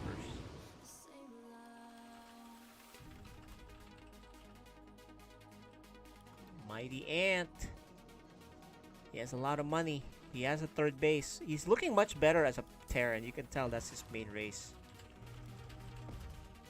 Yeah, he's a lot more comfortable. If you look at his mineral count and gas, it's really well spent. And look at his production line. There's a lot of things going on there. And he's getting his 3rd early, a lot earlier than previous game, right? And I think it's these mines are it's gonna be annoying to deal with as Protoss if you don't have your observers in the right places. Yeah, he's gonna have fun with this mines actually once he gets it down. Alright. Does he have an Stu armor? Blue is moving out though, so okay, alright, we'll see what happens here, guys. there is no tank for Mighty Ant though, so this is gonna be tough to deal with if you just have pure Marines. Yeah, no tanks here, and this is his best chance. This is Stu Blue's best chance to win the game. yeah, but look at Mighty Ant's army count. It's really low. He's gonna Now he's and the repair just came in time. Here's the stim for defense. Okay. Yeah, I think he's gonna hold here. The bunker's just gonna. He stopped repairing. He stopped repairing. He's No. miscontrolling. And he's forced to use the workers. Oh my gosh, because he was doing some mine drop on the side, which he stopped looking at now. But Alright, so he's gonna clean this up. 25 workers killed. Okay, well, he needs to do damage with the mine drop on the other side. Once he gets settled, he's gonna look at the mines. He's like, all right, my turn. He still has a third command center.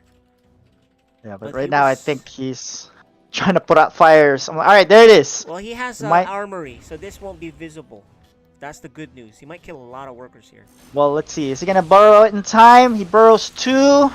The 3rd one is still in the medevac. Oh, one of them he borrowed way too late, but here you go.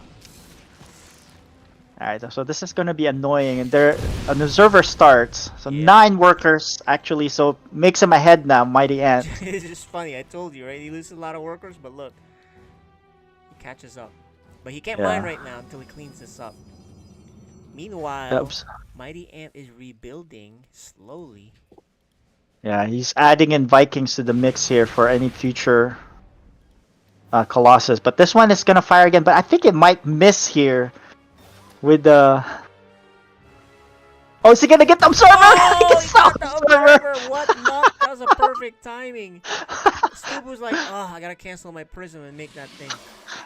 That is the funniest And he's not thing mining, I've seen. You know, for a while. Yeah, Look, he's not Stube mining. has 500 minerals here. So, Mighty Ant's Yeah, but you army know, is growing. he still needs to make army here, Mighty Ant. He can't stop producing. Yeah, exactly. And Stublu still hasn't fixed his mining on the other.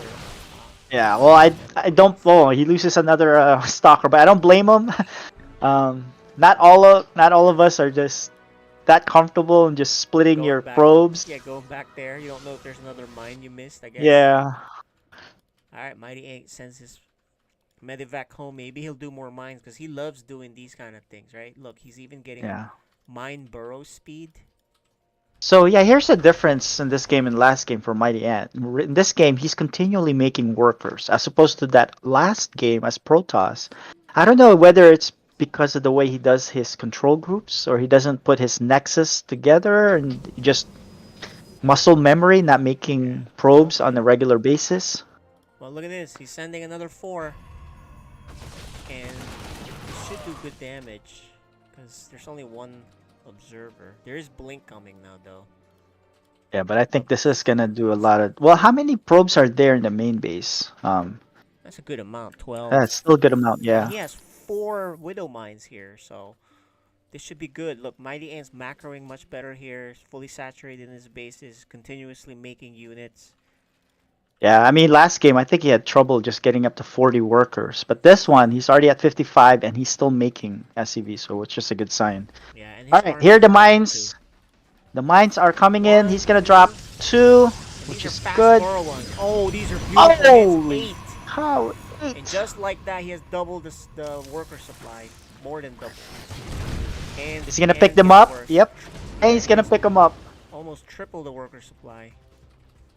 And his army is actually better long term until Storm shows up.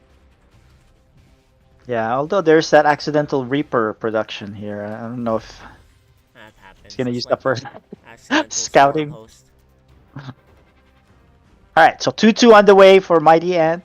No upgrades yet for Stu Blue. Yeah, no armor or attack upgrades here. I like this placement by Mighty Ant of these Marines too. He kind of can tell. Yeah, you can really tell how practiced he is in controlling Terran units, right? All right, here's a group of units. He didn't fix the mining. He didn't fix it. Misclicking there and doesn't see it. He already has, very minimal mining, only 11 on the. Okay, he fixed it, but still. But Stuplu is going across the map though. What is that army that's going in the middle? It's just a Zal. Ooh, that can do a lot of damage on an, ill-prepared mineral line. Mighty Ant can take out this other base. He's gonna do a mine drop. Here it is. Gets spotted. There is an observer here, but it will kill a lot of workers. Well, 4. It was not a good targeting there nothing, for the. But now he's gonna kill this other base. Let's see what Stu Blue does. Does he go attack or does he go home? He goes home to defend. Yeah, he's gonna go home. That's totally fine for Mighty Ant, even if he loses. No, he runs away. Beautiful play by Mighty Ant. Because I was going to say, even if he loses his army, losing another base, Stu Blue, way behind already. Although, the army size is the same. Huh. Yeah, he's macroing a lot better here. Just like what War Bunny said in the chat, right? In this level, macro will always beat micro, right? And so, the difference between first game and second game, Mighty Ant's actually doing his macro controls here. I think he really got tripped up with the Protoss. He's really not comfortable or doesn't know the mechanics as well. Yeah, he saw how cool oracles are and says, I'm gonna do that. But what he doesn't know is the cooler unit is the Void Ray. Yeah, but there are no tanks in Mighty Ant's composition, so if he mishandles this army, Yeah, because see, look, the charge slots will keep. That's the good news. But he needs to repair. He's not repairing. Okay, he is repairing.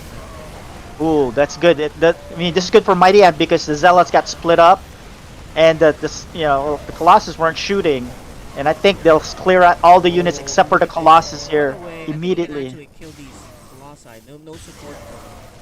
No, but look at how many Marines you're losing. All right, you're probably gonna get one Colossus here. Yeah. No, so. Stubu knows how to like control and fight when he has the advantage. Yeah, unfortunately, here's 1/5 supply of Mighty Ant, and yeah. It's the workers too. He has 83 workers to 19. What a reversal. Who's this, TY? Yeah, Holy cow, that's a lot of workers. I don't even make that much when I play Zerg. Sometimes. All right, but he has not fixed his the workers here in the third base. A lot of them still in repair location, but like this. There's only. But does he know? How come he's backing off into here? He knows. Does he know about a drop? He caught wind of it. Yeah, I wonder he saw it. I think there's a observer in the 9 o'clock location, and I think it saw that. So, I think rebuilding again. Although if there's no Colossus in that position, which I think it left, I don't think those stalkers can take on these 2/2 Marines. Yeah, and he's dropping, so you know he's gonna micro in there. Yeah, he's gonna stim this. You know for sure that's not gonna throw. Yeah, I don't think the stalkers can take this on. They're 2/2 Marines, so the 2/2 Marines can win out the. Focusing on the medevac, nice pullback. Yeah, it is, but he's gonna lose all these stalkers. Nice move here. Nah, you should have just targeted the Zealots while they're warping in, but instead he opts to get the probes. But yeah. That's okay. Yeah, but that was a very expensive trade there for Stu Blue, especially if you're not doing well worker-wise. He lost what, 6 stalkers there? There's the scan. I think it's time to go kill this guy. If you're Mighty Ant, you have 180 supply. Yep, tanks are finally being produced, and he has enough Vikings here to contend for that one lone Colossus remaining. So I think this is oh, there it is, and he's maxed out. So I think this is gonna be the push that will win game number 2. It's like, okay, well, and what you need here is more Colossi if you're Stu Blue, but he doesn't have it. He doesn't have the money actually. Yeah, he's struggling to just keep up with this economy. 28 workers, unfortunately, is not going to be enough here to supply this war effort.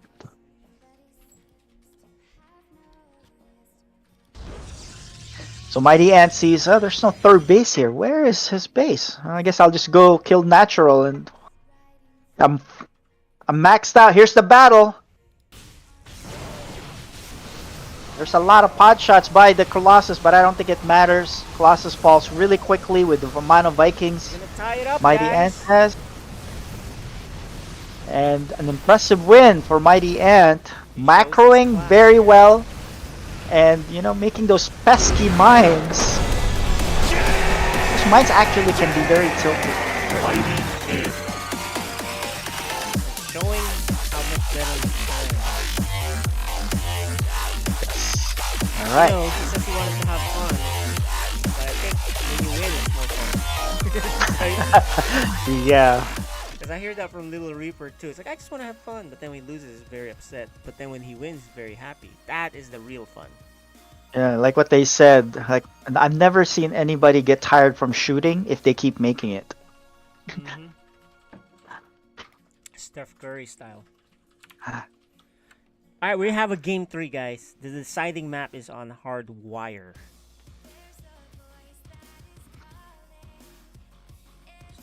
Alright, so what do you think Stu Blue's adjustment should be? Knowing that, you know, Mighty Ant's gonna probably select Terran, which he is right now selected.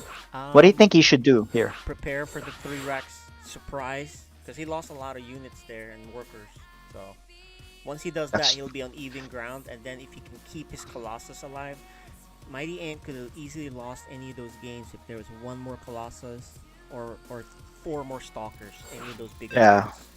Yeah, that's true. I think that 3 racks push with I think about what 14, 16 Marines. That attack really set back Stu Blue, and I think he never recovered from. The mines did come in later, but I think before that, he was really way behind. Alright, guys. You are watching FSL Season 5. Alright, on the bottom left corner, playing Terran once again. He is. Mighty Amp. And looking for the upset, the Protoss player. Stu Blue 88.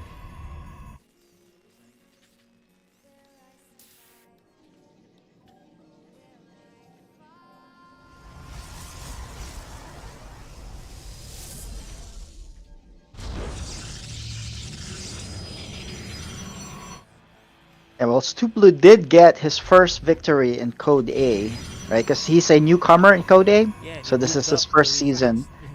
Yep, and then he got his first victory in a map, so that's good to see. But you know that victory was well earned, the way he macroed that. So Yeah, he showed how to win a game. Even if you may not have the right timings, you just make more stuff than the other guy, you'll be fine. Minus the DTs, yeah. of course. So which means make more stuff, but make sure you have an observer with you.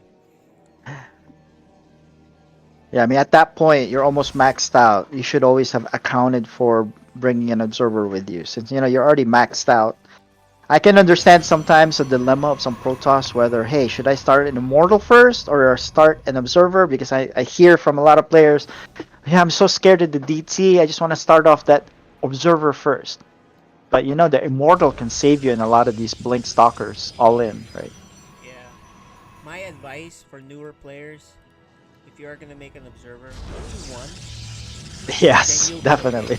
I think it's just fine. one. The timing of that is not so important, right, at this level.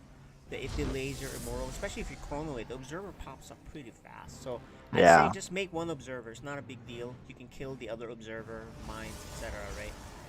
Yeah, because we've already seen it a few times in FSL where they opt to get observer or two, and here comes a blink stalker all in, and one lone immortal could have saved that, right? But all right, but a lot earlier start for the Nexus here for Stu Blue. Remember, it kept getting blocked. Yeah, that's another big deal. But does he know how to deal with this bunker with a Reaper in it?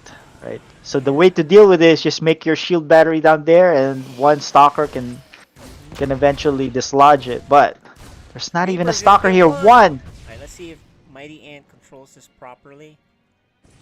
Yeah, he's gonna circle back around here on the left side. It's actually a good move because now the stalker has to not go to the bunker, and then by the time he gets there, it's done. Because if he had gone there directly, the stalker could have killed the SCV, making the. Oh, it's too. Mighty Ant's not looking. No, he's gonna lose it. What? What was he doing? Yeah, the moment you get that notification, you click on spacebar. Oh my goodness. You might as well salvage it now. Right. Because the moment you get that notification, right, you press spacebar, it'll take you to that notification. You didn't care about it. That's where it went. You just let it be. The space. Imagine if he had kept that. That Reaper could have been shooting, and it's a long delay. Yeah. Alright, but you know, he's behind supply now. And also making mistakes here. It's two SCVs trapped.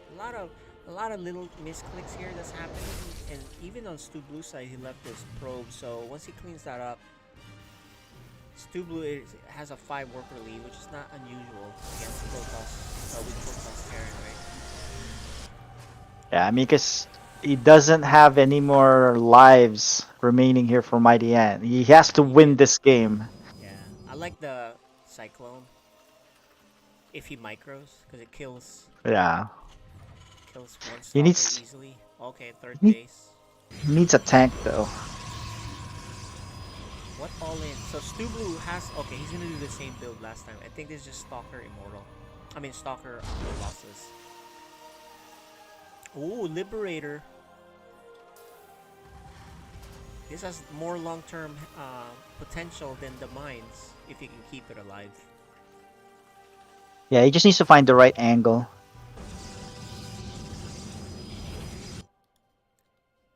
Yeah, but if you don't look, this thing will clear up your whole mineral line. Yeah.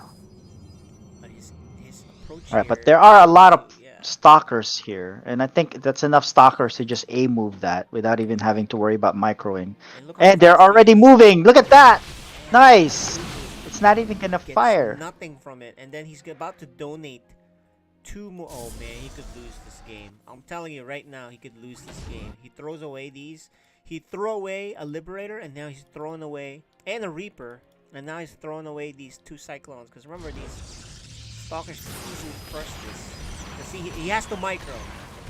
Beautiful micro so far.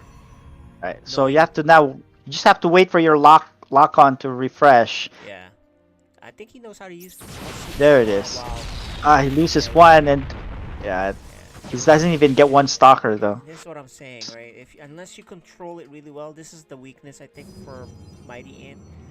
His control isn't really there for these finesse units, oracles, what is this? Cyclones, liberators, right? So I would be very careful. As long as he doesn't keep making cyclones. Alright, I think we're gonna be seeing battle cruisers here. I really doubt that this is for rage liberators. You think? Yeah, I don't think everyone loves battle cruisers. Why not? I don't peg him to be a range liberator kind of guy. Well, you know, he will definitely have fun with battle cruisers. Because battle cruisers are a lot of fun if you're the guy controlling them. Yes, capital ships are good units. Okay. So far, it's a Raven, which I don't hate. Well, yeah, because the she's falling fusion core's not done yet, so look at the he opts to get. Oh my goodness. Yeah, but that one tank up there is gonna be. It's gonna protect him for a while, but he's making a sensor tower, which is nice to see. He really should put down that one depot there. That is killing off his circulation. Yeah. His third base is right around the same time as the Protoss. Yeah, we've got a game 3 in our hands. We don't know who's gonna win this. I don't actually. I was pretty confident about Mighty Ant. Even Before. Yeah, but then there were a lot of holes in game 2 when he was Terran still, right? So he could. All right. Armory is done, so these guys are gonna be permacloaked. Oh. Yeah, I don't like the position of the where he put his mines. He should have put it right in the mineral line. He needs to get out of here. Is he? Is he gonna be blinked up under? Okay, there he gets out. He has a cloak, or at least permacloak. Until okay, there's the observer. Yeah, that's a good chrono there, and I think this is gonna be close. I think the mines are going to fire because the stalkers are out of position. Oh, and he's moving up to this. Okay. Oh, good pull out. If he scans, no scans. Just a little late on all of that. Okay, let's donate one zealot. Wait, Mighty Ant's gonna pick him up. He's gonna pick up the no, he's gonna. That's a good move there. Picks it up. Good save. The mind distraction is good, especially for newer players, because it makes them do extra work having to deal with it. As long as you don't get slowed down by it yourself, right? Well, does that mean being slowed down, not having your mineral count go up to 2.7k? Yeah. So, I mean, he needs to spend this money here. He slowed himself down, and that's what I was telling a lot of people, right? You're playing... If you are harassing, and you're not making more damage than yourself getting harassed yourself because you're not microing or you're not macroing at home, then who's really getting harassed? Yeah. You're doing some self-damage. Look at that planetary just outside of the natural. This is a big Protoss army, and this is the scary thing about... Yeah. There are really well-positioned tanks here, so... I would have saved that the Raven spells are disabling the Colossi. Oh, I love the fact that he has a fortress because he's not comfortable. He has them multiple. I actually like this at this level of the game because he's not comfortable. He can hold down these big Protoss attacks. So why not? It's not like he needs all that extra money. I mean, he's a hard time as it is spending his own money. Look at it, 3,000. This is the what do you call this? This is the AXD 1987 Fortress. Yeah, I mean, the reason you take that as an orbital because you want your third orbital so you can keep up with production of, getting minerals by getting mules just to keep up with the other races, right? But if you're not utilizing your money anyway, then might as well make them to orbit to planetary. Yeah, You're even right. I myself, I did this against a player that's super aggressive, and it helped me, right? So, but I didn't do it on both of them, which, well, actually, this is not really this is just a safety orbital. I mean, planetary at his second base. That's kind of funny. It's just gonna be an air battle pretty soon here. They're both transitioning to air. Protoss air is better.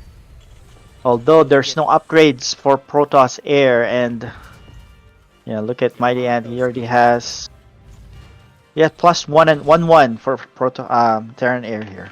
This is closer than it should be. Stu Blue leads the supply, the army by a huge deal. Yes, because he's spending his money wisely, right? Look at that.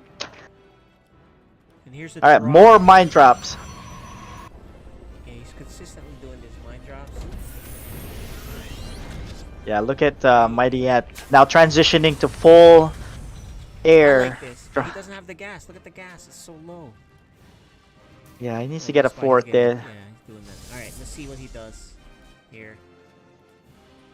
But the thing is, battle cruisers lose to all these stalkers until you get like 4 or 5 battle cruisers. It'll take a while.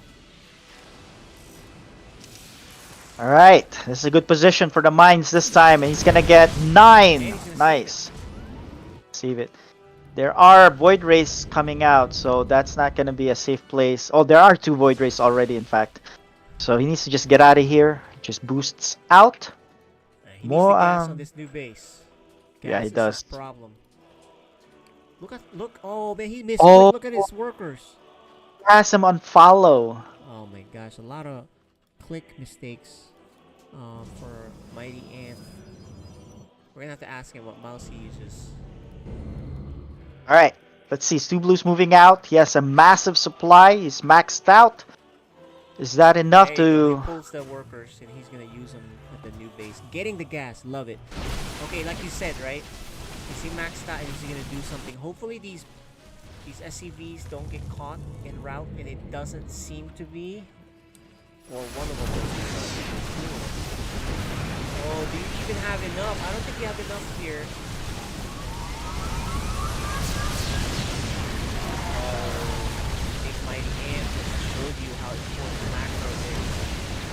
Yeah, look at that one tank shelling away at from the high ground. That's doing a lot of work. There is a anti-armor missile.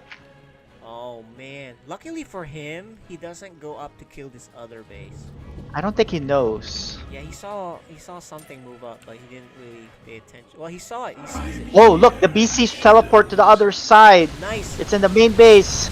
So, yeah, Stu Blue knows about the other base. He's not gonna do anything yet about it. If you are Mighty Ant, it's important you do not lose these battles. You kill these stalkers and you need to get out. Get to the corner. Get to the edge. Go to the empty space. There it is. He is moving out. Don't stay here any longer. You cannot lose this. Oh, you're gonna lose one of them at least. Yes, if one falls because of the carriers. There's one. Okay, he's gonna get out of here. It's good damage. But he's still behind in supply. Oh, why is he coming back? You don't have the advantage. Yeah, he's gonna poke in again. He needs to get out of here though. Oh no, he wants to. That's why he wants to Yamato the carriers. He gets 1, but he loses 1 battle cruiser. He's rebuilding. But you know what? Yeah. Yeah, he has 3 more, so I think he's okay now. He just needs to make sure he doesn't get countered. I mean, it's okay in terms of, he's in a better spot than before.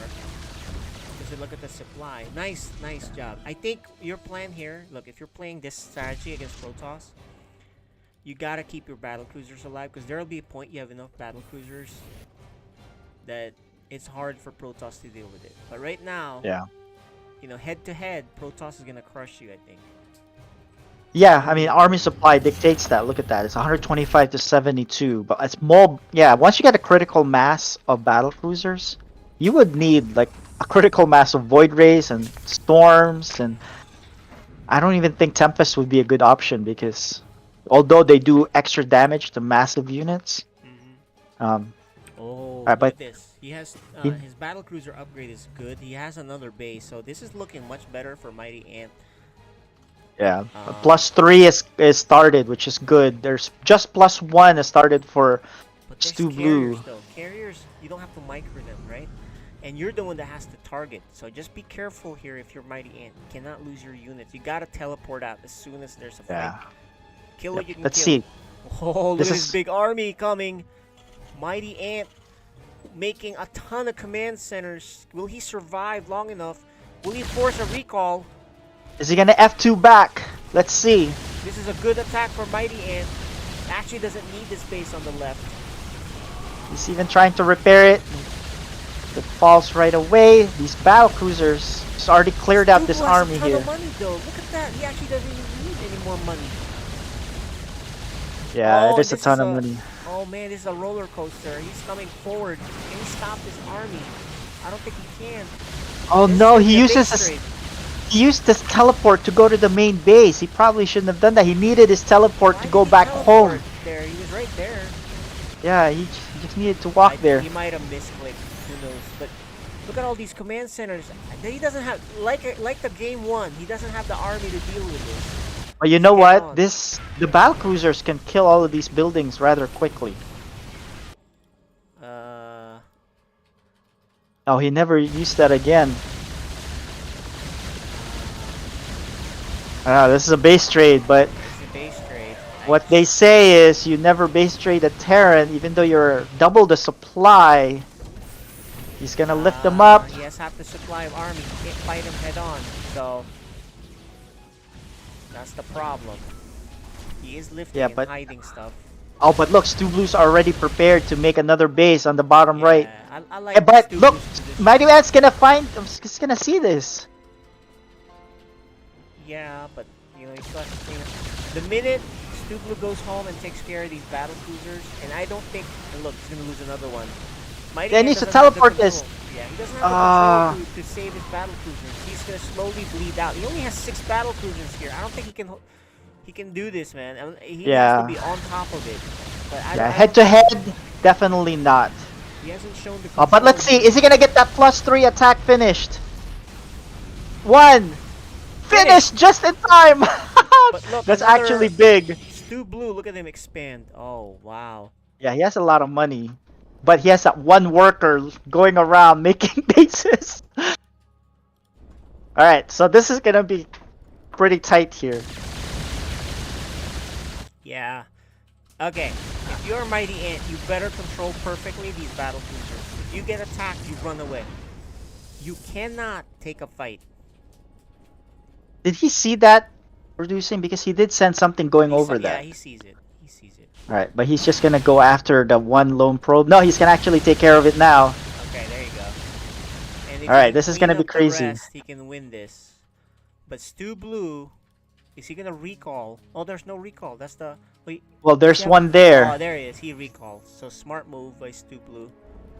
Mighty Ant hiding some command centers and the floating barracks.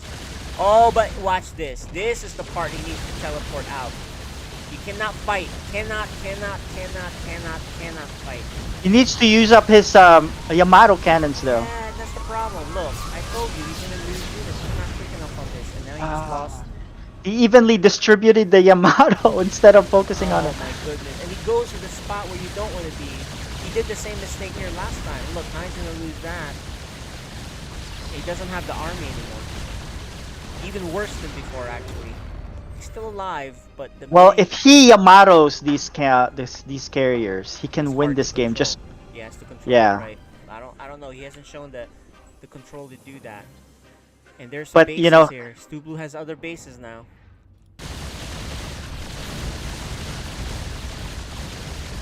Stu Blue is not even chasing the battle cruisers. well, yeah, because like he's trying to look for the bases. He doesn't know where the bases are. Yeah, And it's not going to be revealed, Mighty Ant, because he has the command center still. This is gonna be down to the wire here. I still favor Stu Blue just because. Yes, a head on fight, but if it comes down to one building and then you just Yamato that building, you could just win this as a battle cruisers. Yeah, look, these two buildings are right in the middle where Stu Blue can kill you. Yeah, but he needs to teleport out if he needs to. He has to be careful. No, I don't know if he Oh no! Teleport out! What he does is he always fights somehow and then he doesn't teleport. He needs to teleport. And he does that time and again, and he's lost the battlefield. Even here, where you're about to die, he still doesn't teleport. I don't think he's using teleport as you should. Look, he could have extended this game, that's for sure, but he was already in trouble anyway. Look, there's already 3 carriers too, and I think that's gonna do it, guys.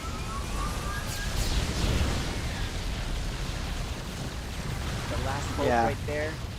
So he could have teleported out, used his mules to repair, and tried again, right? And I think that miscontrol in the end, not utilizing everything that you have. But there's a good win there. It's Stu Blue. Yes. And look at him with that big relief in his on his face. All right, let's chat with our players here.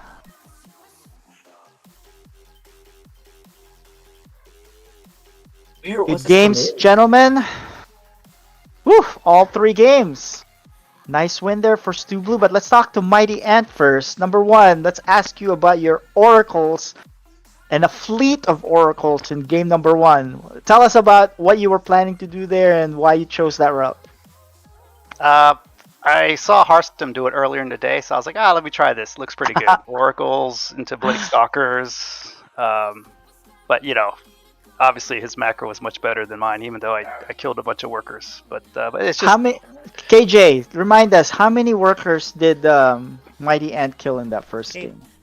Hey, Mighty Ant, if you can guess how many workers you killed within 20, I'm going to give you a prize. 20?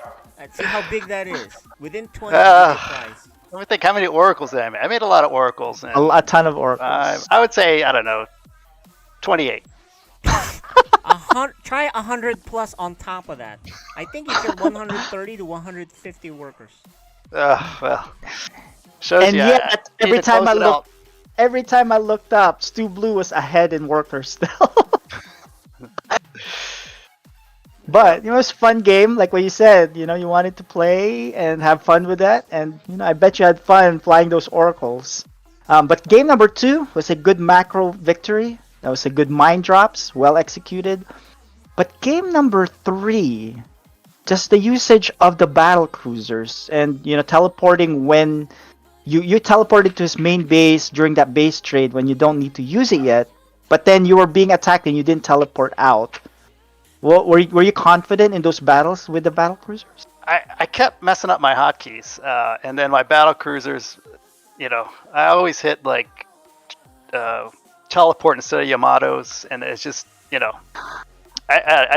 know. I'm not used to battle cruisers. I like using them, but I wanted to try something a little bit different. So, it's just lack of practice using multiple battle cruisers, and Gotcha. Yeah, but it was fun. Yeah, I know when I play battle cruisers and I group them up with my Marines, and I want to stim my Marines. It ends up teleporting my battle cruisers because they're the same T control. Right, so yeah, I hear you. But KJ, do you have any questions here for Mighty Ant? If AJ is still here. Say that again? You have any questions here for Mighty Ant? Mighty Ant, you certainly had fun game 1. Right? You definitely had a lot of fun. You went back to Terran. You look really good game 2. Game 3... I think you just need to practice battle cruisers, but other than that, I mean, we could tell how much better you are as Terran, So I think my suggestion is watch the VOD. You'll see easy things to do to improve your game, but we had a lot of fun watching your game, so there you go. Yeah, it was fun. Good job, Stu Blue. That was excellent. Excellent macro on your part. So yeah, his macro was impressive, so wow. And so, congratulations to Blue. How do you feel getting your first Code A victory, first match win, and also earlier your first map win? How do you feel? I feel pretty good. Pretty Just good. happy I got a win. And so what advice now that you know this game's done? What advice did Cyan give you to prepare against for his Terran? Tell us about that. He gave me like a certain build order to do because he said that playing Terran is a lot different than playing Zerg and Protoss. So he said to mainly build like Colossus, Stalkers, but early game build some Zealots. And Okay. yeah, All right, and I noticed consistently in the games you macroed really well. Has that been a point of emphasis whenever you play? You know, I got to make sure I macro in this level. yeah. Okay. I always just try to macro as many probes as I can. Yeah, it was. You did a really good job with it. KJ, do you have any questions here? No, nice job. Keep playing. You're looking a lot better. I actually had you Mighty Ant favored here, but I didn't realize how much you've improved. So congrats on the win. Thank you. Congrats. All right, we'll look forward to you guys playing again in the future. And we're gonna move on to our Code S match of the night. It's gonna be Battle of Production Crew, which between Sir Maligant and KJ Freedom here. Yeah, we So just need him back to KJ, camera. Yep. yeah, need to do your veto so we can select our map and we can get going. I guess I'm gonna be casting this solo since both of my co-casters are playing. Well, Sloza can help you cast. You want to join cast, Sergio? So it's up to him if he wants to. I don't know if you heard that. Oh. Oh, he just All right. dropped off. I think his internet went out.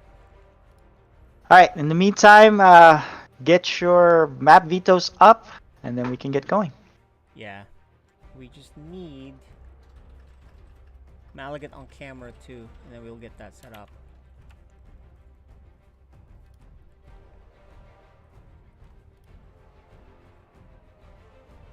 All right. So yeah, I need the maps. So do your map vetoes first, and then we can get the lobby going.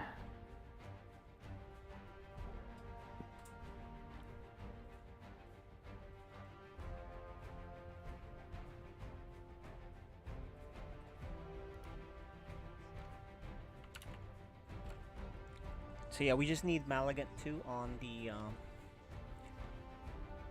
While we're doing that, let's show the maps as it's happening. Yep. So it's your turn to veto. So as you saw there, you gotta do one more veto.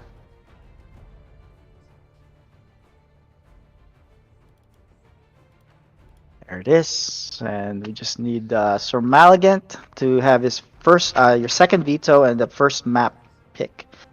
Now let's Yeah, let's see if we can bring him in. Is he around? Yeah. Oh, there he is. He did. Okay. Yeah, he had his veto, so that means he is around. And there it is. We're gonna be starting off.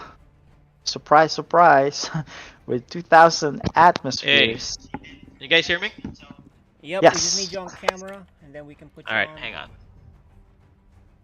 Let me put that up. Camera.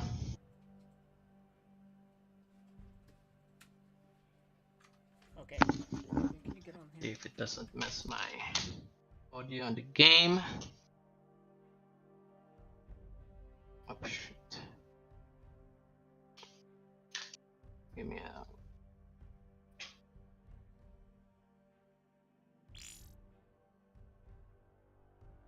All right. I just need the players to join our lobby. There we go. All right.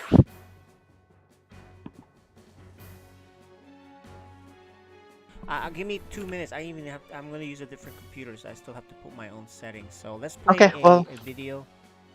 Yep, Of, let's take a. our lineup video. So I have 2 minutes to use the. Oh, I have to set up my hotkey Cool. too. So All right. give me Take a a quick couple break. minutes. Okay.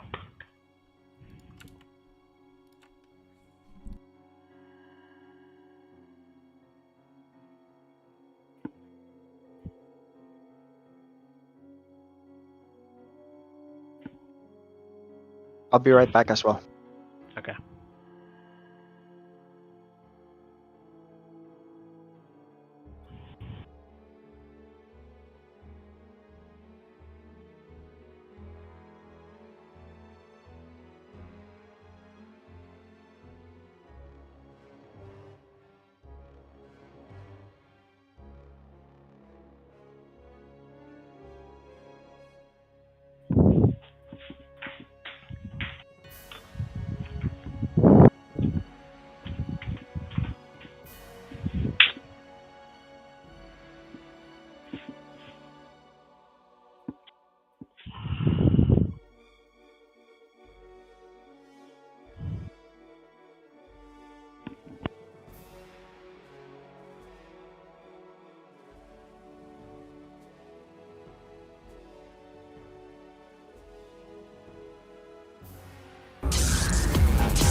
Because hello? Void Rays are Can you never hear me able okay? to kill the DTs. At the same time, Yep, the I DTs hear aren't you. able to kill the Void Rays either.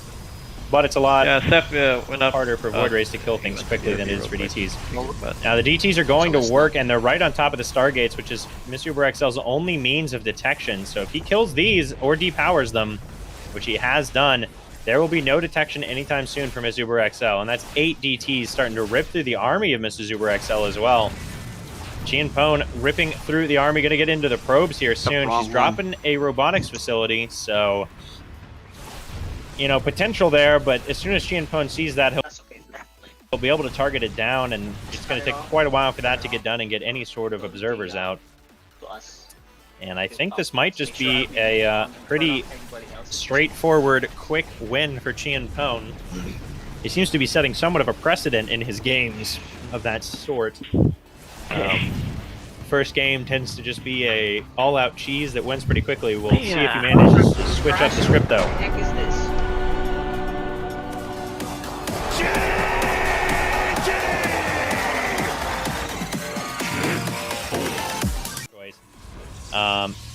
But, you know, shouldn't make too much of a difference. Zelda's on the way out, but I don't think it's going to make it out quickly enough. There's 2 cannons on the way, multiple pylons out. Oh, she thinks that those are his probes attacking her gateway, so she's... Oh, no. She thought that the probes attacking her gateway were Pone's probes, so she A-clicked them to kill them and murdered her own probes in cold blood. Now, the 2 cannons are up. I think this is going to be a really quick game number 2, and Pone going for the throat in this series in every game. An extremely aggressive play, and seems to have worked out for him as he is up 12 workers to 1. Expect we'll see Mrs. Uber XL GG out. A heartbreaking scenario there for Mrs. Uber XL. Cannon rushes are a nasty business, and Mrs. Uber XL does indeed.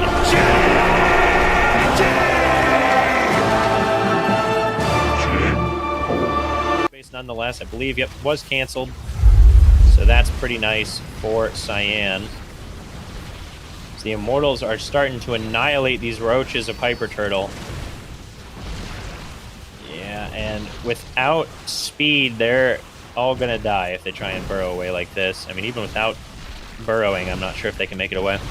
Does end up trading out for 1 or 2 more Adepts. Is the Benedict Arnold of the army notifying Hyper Turtle of Cyan's presence. Big Storm does come down. He does have detection. So we'll be able to move in on these lurkers potentially. Opts not to. There are 5 lurkers, which is a pretty strong number, especially on that choke trying to come down.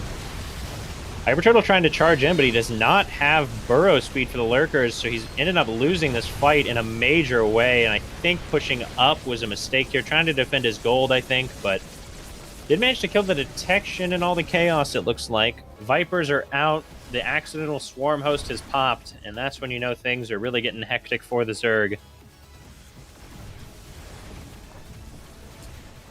But the army of Cyan is pushing up into the natural base. There are a couple more lurkers, but GG is called.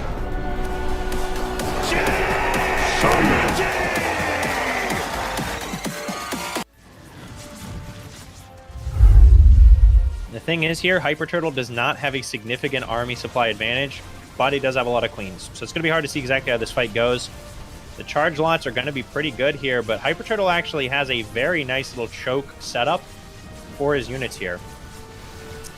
And Hyper Turtle hitting some good injects. Goodness. Transfuses thus far. The Queens are targeting down on the Void Rays and do manage to clean them up for the most part. And all the units of Cyan are falling. I think Hyper Turtle might be able to take this one with that epic choke point. And no shield battery in the main base, which I can't really blame Cyan for. Who makes those? Nobody. That's who. So it is going to go on to game 3. A good build out of Hyper Turtle, and GG is called.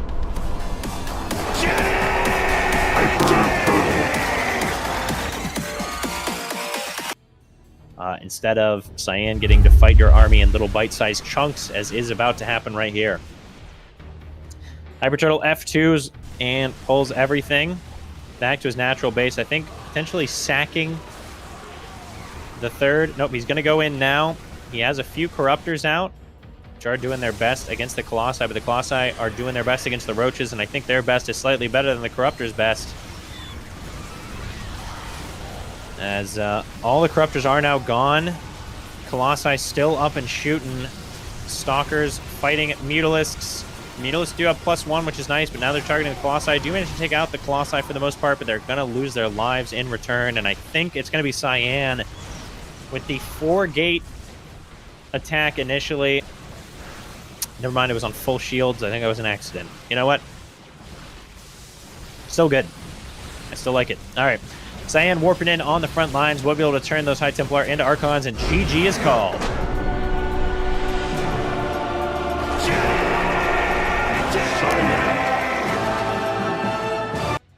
However, we'll have to see if he makes the right play defending this. He's only got one Stalker out, and it's moving across the map right now. Widow Mines dropping out, but not burrowing just yet. They're just chasing the drones, or the probes. The probes try to run, but a big Widow Mine hit kills 8 probes, and another nasty one coming down. 16 probes. And this is what we were talking about earlier on in the series, is builds. Players start to develop builds at this level, and they start to do some work with them. Oh man, all 4 DTs go down, and Frieden at 10 supply right now. KJ looking nasty in this game. Builds are the big thing. Once you get them fully ironed out at this level, you start to worry about scouting, but you can see the players really have a good plan going into the game. Their buildings come down at the right times, and their units start at the right times. But in this case, Frieden with some good scouting and good just awareness. This is something Frieden talked about, right? KJ knows the nuances of the game. Says, 1 base Protoss, DTs, GG. These ghosts have a little more energy, so they're actually going to be able to get the nukes off. Big O explosion may draw the attention, and there's a lot of probes on Frieden's 4th base. And big boom. Big boom, ladies and gentlemen. 24 probes coming down from that ghost. KJ, he's styling a little bit, dropping the nukes in the mid game. Another one coming down into the main base. How many probes will it be now? 32. 36. That's what I said the first time. Makes my heart break just thinking about it. Now 2-2 is finishing up for Frieden. 2-1 finishing up for KJ, who is dropping another nuke on the natural base. Frieden, at this level, it's really hard to be practiced against seeing where nukes are coming from. It's hard enough when you're a Grandmaster and, you know, have camera hotkeys to every base. Frieden getting a nuke on one of his full bases, though, where he's just starting building, so those will likely die to the nuke as well. This will be so painful. 19 more probes, 2 gateways, and a pylon fell in defense. And KJ even unsieging one of his tanks, so it's not shelling away during this fight. Storm's blanketing the army of the Protoss, but almost the army of the Terran, and GG is called.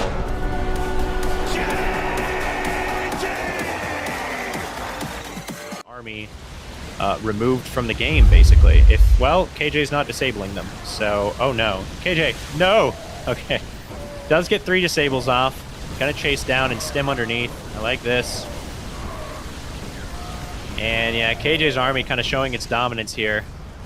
Frieden should be able to warp out with these additional BCs. But another shutdown comes out for KJ. does manage to target down both of these battle cruisers, and that's over half of the BCs going down at this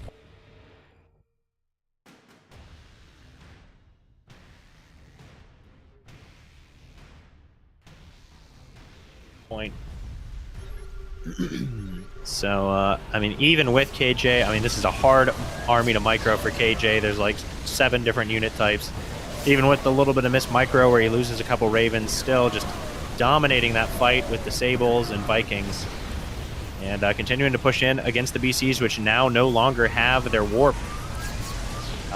One of them dies before it can even get off its Yamato. The rest of them are falling rapidly, and it looks like KJ will be able to push through to the 2-1 victory.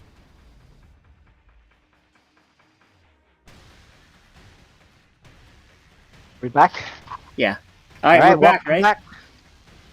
All right. Welcome back. Sorry for that delay. We're trying to work out some issues. But we have a cool Code S match here next. We have between Sir Maligan and KJ Freedom. I don't see Sir Maligan on the camera on the tab. Hold on. I thought I already opened it. Alright, there we go. Oh, okay. Nice. Alright. So yeah, what's at stake here? What's at stake here is Code S. Right now, Sir Maligan is 2-1. Good record here so far, and Freedom is 2-0. And so, you know, they're racing for the playoffs here. Let's start with Sir Maligan. That was a up and down games you've had previously with instability, with Ghost Chant, but you know, you're looking pretty with a 2-1 record. What do you think your chances are tonight against your rival, your nemesis that you always play on a regular basis? I don't know, man. I barely eked out from those matches with Mizel and Ghost Chant, and I'm thinking that Freedom's Terran is even better. So we'll see what happens tonight. All right, so you played against KJ Freedom a gazillion times. Oh yes, right. You played him against his Zerg, his Protoss maybe, but you played him against his Terran. If you count all the Terran games you played against him, what do you think is your win percentage total? That's a good question. I don't know. Do you think it's above 50% or below 50%? I think his Terran. Maybe 50%. Right at 50%. Maybe. Yeah, I think in the beginning he won most of the games, but then my Terran got better. Yeah, that I was his Terran winning just got more better. of the games, lately. But basically, trajectory wise, it doesn't look good for you. I'll say this though, he has not played enough, which evens out the fact that I'm using this other setup. That Terran is mechanically very important to be feeling pretty good, right? You know how it is mechanically. So we'll see how this works out. So I don't know what's going to happen here. It's 50-50 one way or the other. So that's my feeling. All right, well, I was going to ask you the same question, but you already answered it. So I think we're good to go. I'm eager to see which way this goes. I'm hoping for 3 games. We'll see nukes. We'll see air toss.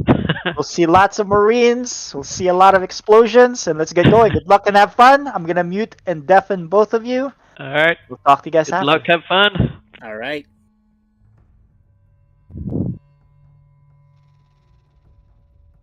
Right. I think we're ready to go.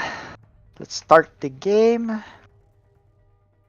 going to be casting this solo since my usual co-casters here, Sir Maligan or KJ Freedom, both of which are playing tonight. And first map is going to be on 2000 atmospheres, a really neutral map. Everybody likes this map. It's a good macro map, but you can also rush in this map, do some cheeses on this map. And it's just a good overall map. That's why it's picked a lot and not vetoed or banned. Alright. Let's get this going on the bottom left corner. Our green Protoss. He is Sir Maligan. And on the top right corner, the yellow Terran. KJ Freedom. And our observer tonight is going to be Neutrophil, showing us just a basic build here for the Terran. I think he's just going to do his basic barracks and most likely Reaper expand. That's just been his style lately. I think he really likes that, but oh yeah, this is going to be typical. There's a gas opener here. Just one gas, and he's going to make a Reaper immediately after, and I bet you that SCV making that barracks is going to go low ground and going to make that command center. Typical Terran build. Sir Malagant scouting around, afraid of any proxy Raxes here. He's not going to find any, but he is spending a lot of time looking instead of going across to confirm what is going on from the Terran side. But yep, after just looking at the outskirts of his base, he's gonna he is really combing the area here. Alright, so there's the Reaper, and SCV is going down as soon as it finished, and it's going to be positioning itself to make a command center, and this is your typical Reaper expand build by most Terrans out there. We have Sir Malagant. He did Nexus after Cyber here, I believe. Or no, I think it might have been Nexus first. I missed that, so we're gonna have to check that later. But Cyber is done. Adept is on the way. No shenanigans early here. There is a quick. No, I thought I was gonna do another gateway here, but just standard build. There's a factor in the way for Terran as well. So I think we're gonna have to see the first deviation here is gonna be what tech Sir Malagant chooses to get. In this case, it's gonna be a Robo.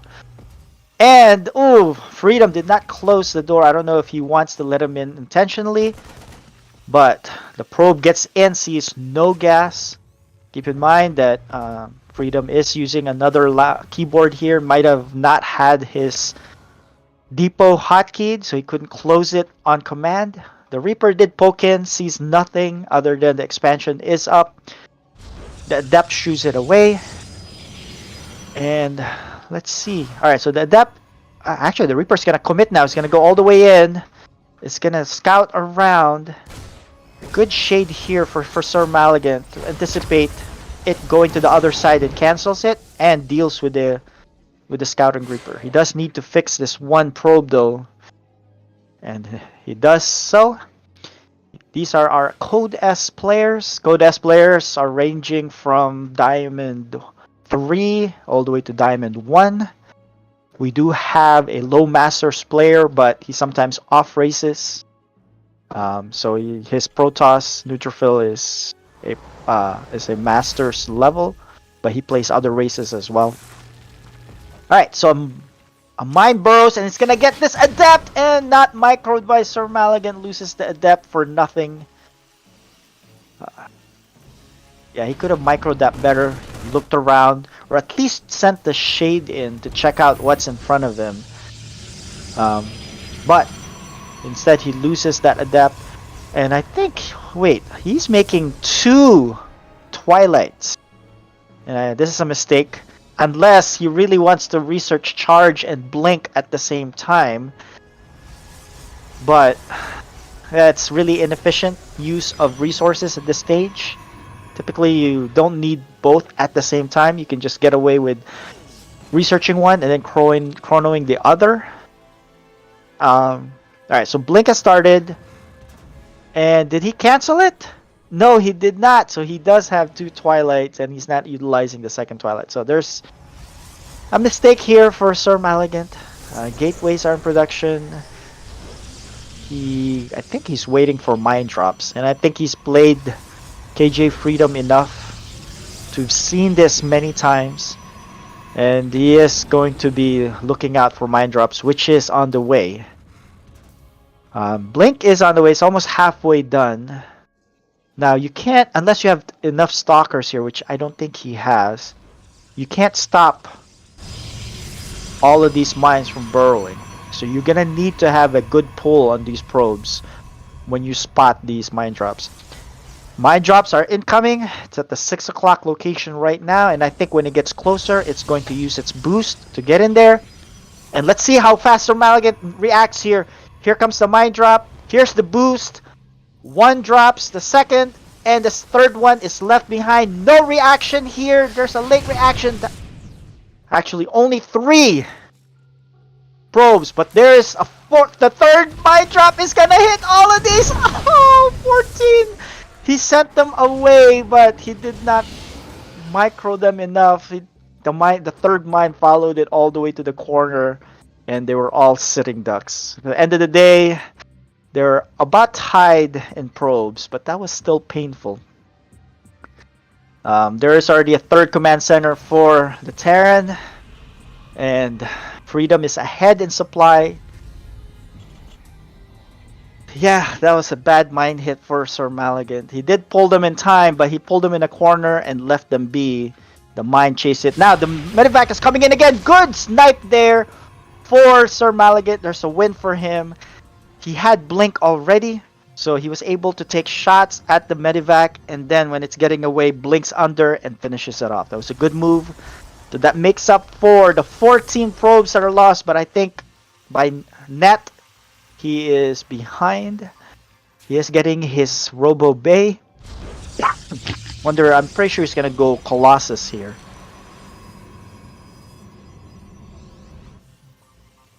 +1 attack for both are on the way. Terran slightly ahead, but with Chrono, Protoss can tie that up quickly. There's a scan by Sir Maligan sees just the basic units, including an Immortal. And Colossus is on the way, but Thermal Lance is not yet started. He needs more gas.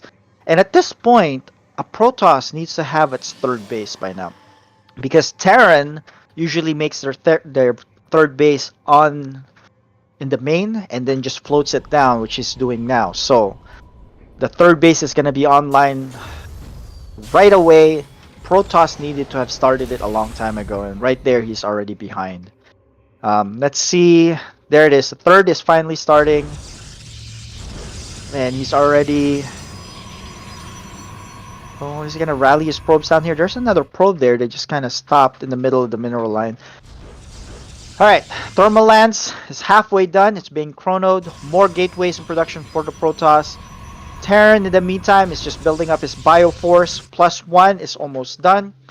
Liberators are going to be joining the fray pretty soon. And Terran is going to move out.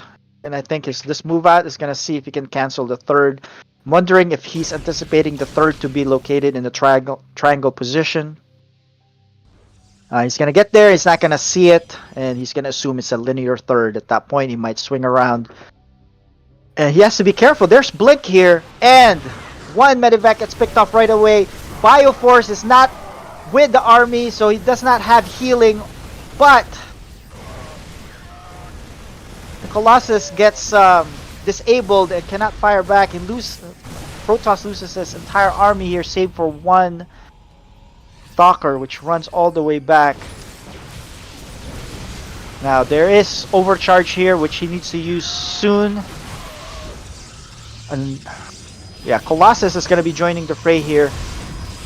And I think he knows that's our linear third, so he's going to poke there. He's going to see there is a linear third. He can actually gun this down. He has enough DPS to be able to take this out before Protoss reacts, but looks like Protoss is just going to give it up. Watch out for the mines. Is he going to blink? No, he's going to get shot right in the middle, loses one Stalker, and then the shield's already taken out for the most part. And I think this is looking pretty grim for our green Protoss player. Zealots are warped in. More Zealot. I think he has enough Zealots here to push through before that mine reloads. But he's gonna have to go immediately. The mine has reloaded, so... But yeah, good move here by Sir Maligan, sending one Zealot ahead first. But he needs to... He doesn't have enough. What happened to the other Zealots? He didn't... there's a few that left behind in the natural that didn't get sent in as well. Right, and I think this is going to be GG pretty soon here. Protoss is just bleeding too many units. His third came online too late. He could not reinforce, and he was just behind economically. And that is why Protosses need to take that third base a lot earlier, unless you're getting all in by the Terran. The Ravens finally falls, but the Colossus is still far away from completion, and that signals GG for Sir Maligan. KJ Freedom up 1-0.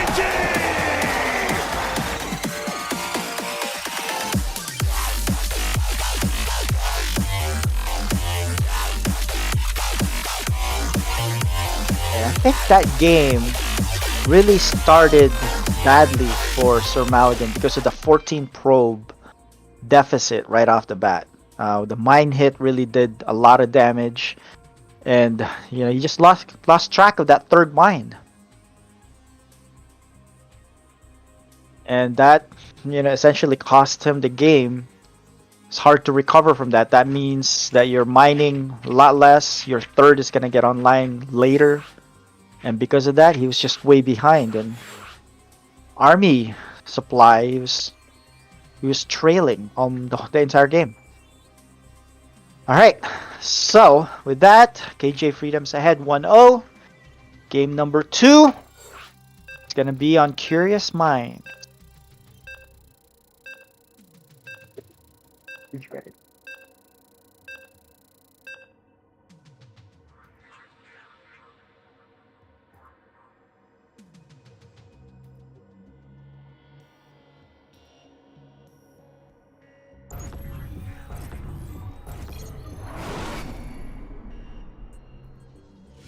Alright, on the top left corner of Curious Minds, down 0-1. He is Sir Maligan. And on the bottom right corner, the yellow Terran, he is KJ Freedom.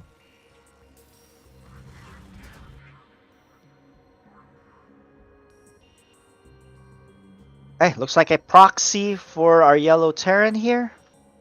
The depot's about to be finished, and as soon as that's done, barracks will start, and there it is. But this is only a 1 Rax proxy, so it's just gonna be a Reaper, a really early Reaper.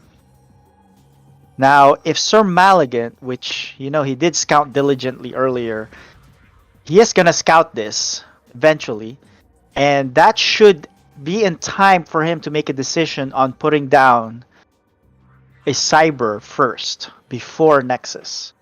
And I think that is very crucial here, unless he changed his scouting path, which he did not. Oh, but he still goes Nexus first anyway. Alright, but at least now he knows. Oh, but wait, did he see it? Yeah, he sees it. Yeah, so he does see it. What does he do in reaction? He's gonna put down a Cyber, and that's gonna block the jumping point. I don't think the Reaper can get on the top side of that. Yeah, he cancels it right away. That was unfortunate that he puts it down. Now instead, he's gonna go to gate and delays his Nexus and gets a Forge. And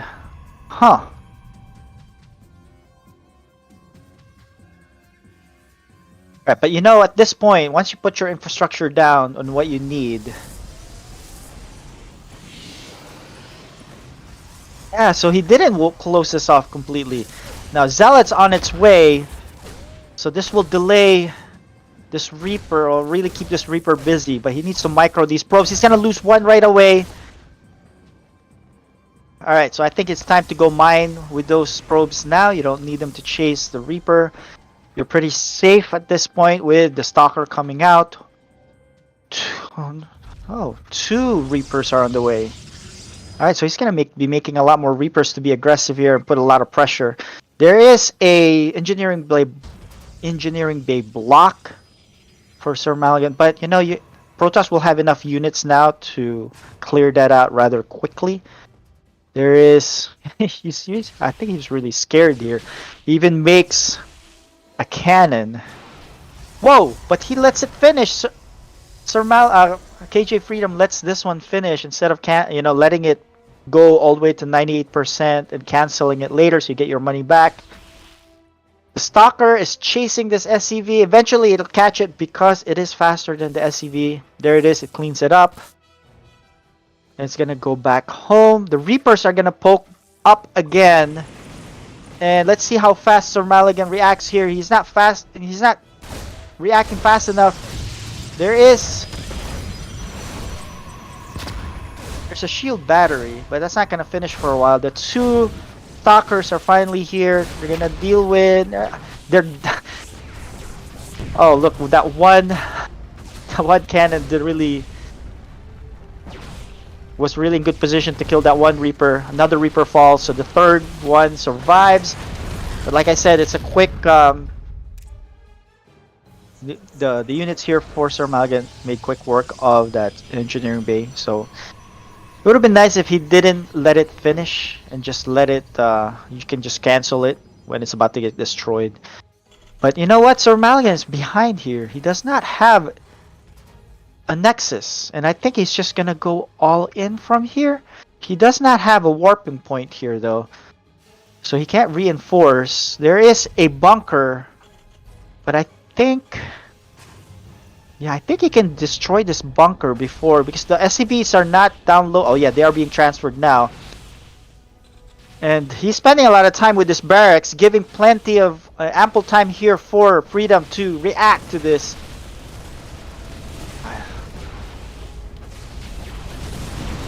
Yeah, I think that was not a good move here, spending so much time with the barracks. He should have just gone in. But with that, he's going to go back home. Dealt with the Reaper on the way back, but he still does not have a Nexus. And so this is looking really bleak here, and I think he's just going to double down with a DT Shrine, which he then cancels. So more resources lost. And there it is. Finally, the Nexus starts, but that is way too late. The Terran's base has already been up, orbitaled, and mining. And so you are way behind. And you know, it's a good move to cancel the Dark Shrine because Freedom is already fortified here. He has a tank, he has a turret. You're not going to be able to walk up a DT, and you haven't even started a robo to be able to ferry that DT up to the main base. So that's going to take even longer here to end. Really set you back. So instead he expands, which is the better choice, albeit he's way behind at this point. Alright, so Terran unit is ahead in workers, ahead in army, ahead in tech. Dim is on its way. Medivacs, but you know, there's no mine drop this time, so at least they're not going to be a 14 probe hit, not like the last game. So charge is almost done here, just in case there's a tank push. The robo facility is on its way as well. I don't like the position there of the robo facility. Because if you have a tank in the low ground there that's hard to take out and they're fortified, you could lose these key structures. But here's the Reaper. He's gonna go scout one more time to really confirm what's going on. He does not want to waste a scan doing so, so he just wants to use this Reaper to go take a peek. But it looks like it's blocked, so he has to go all the way around.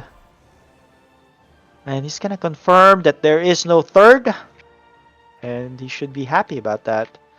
Although there is no third for him either, so he has not started his third CC. So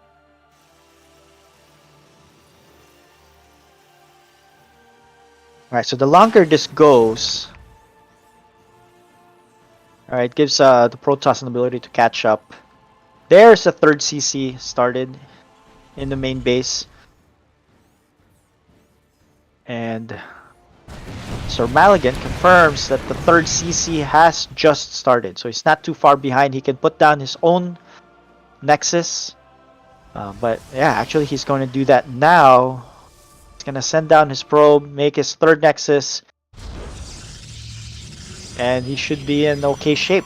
Yeah, he is behind in workers because of that really late Nexus. But it's not the end of the world yet, so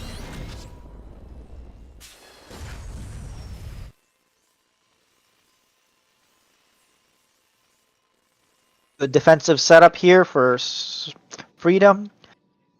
Turrets in the main base, making sure he's not going to die to any DTs. He was aware of that, so it was a really good move by Sir Maligan to cancel that. More gateways and Templar Archives on the way for Sir Maligan. So let's see when the timing on when Freedom puts down his own Ghost Academy. But if you get caught off guard with a storm against your bio, that could ruin your day as a Terran easily. But it looks like he's gonna move out. He does. Ooh, he's pulling the boys. This is it. This is an all-out, all-in move here for the Terran. This could end in the next few minutes. And Sir Maligan sees it and tries to meet it, but you know what? This is not a good place to meet this. You need to go back home. Just warp in more units. He sees the SCVs and knows what's up. No, you don't want to go down there. What are you doing, Sir Maligan? There are SCVs and tanking for the bio army, and your army is just gonna melt, and which it does promptly. He needs to put down the shield battery overcharge. He does so now, but his unit count is just so low. He lost so much by being down there. We're gonna have to ask him about that after this game. But I don't. This is gonna end pretty soon.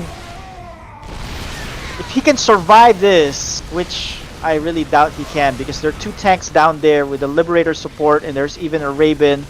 There's not enough gateway units, and that's it. There's the GG. He moved down. I don't know why he moved down there. I have to ask him that. So let's chat with our players here. Quick 2-0 victory for KJ Freedom. Good games, gentlemen. Sir Maligan, let's start with you. First game. All over the place, man. Yeah, you were all over the place. But first game, you did a good job with the mine drop on your natural, right? You only lost 3 probes for the 2 mine drops. But then, there's a third one that was coming to your main that chased your probes going into a corner and stood there, losing 14 probes in that process. Did you not see the third mine there? No, I thought he dropped it, so that's why I pulled it out. But I didn't realize that he walked it towards the probe. So by the time I saw it, I really saw it launching the missile towards the probe. Like, man. Yeah, I think because of that, you're behind economically. Yeah, your so third base was so behind, and you just couldn't produce as much as a Terran. And that was pretty much, it's academic at that point. That game was lost. Now the second game. That was a dumb wall, man. All right. Well, number 1, the wall, but number 2, you canceled your Nexus right away because you saw a proxy barracks, but there's only 1 barracks. So I think the canceling of the Nexus was an overreaction.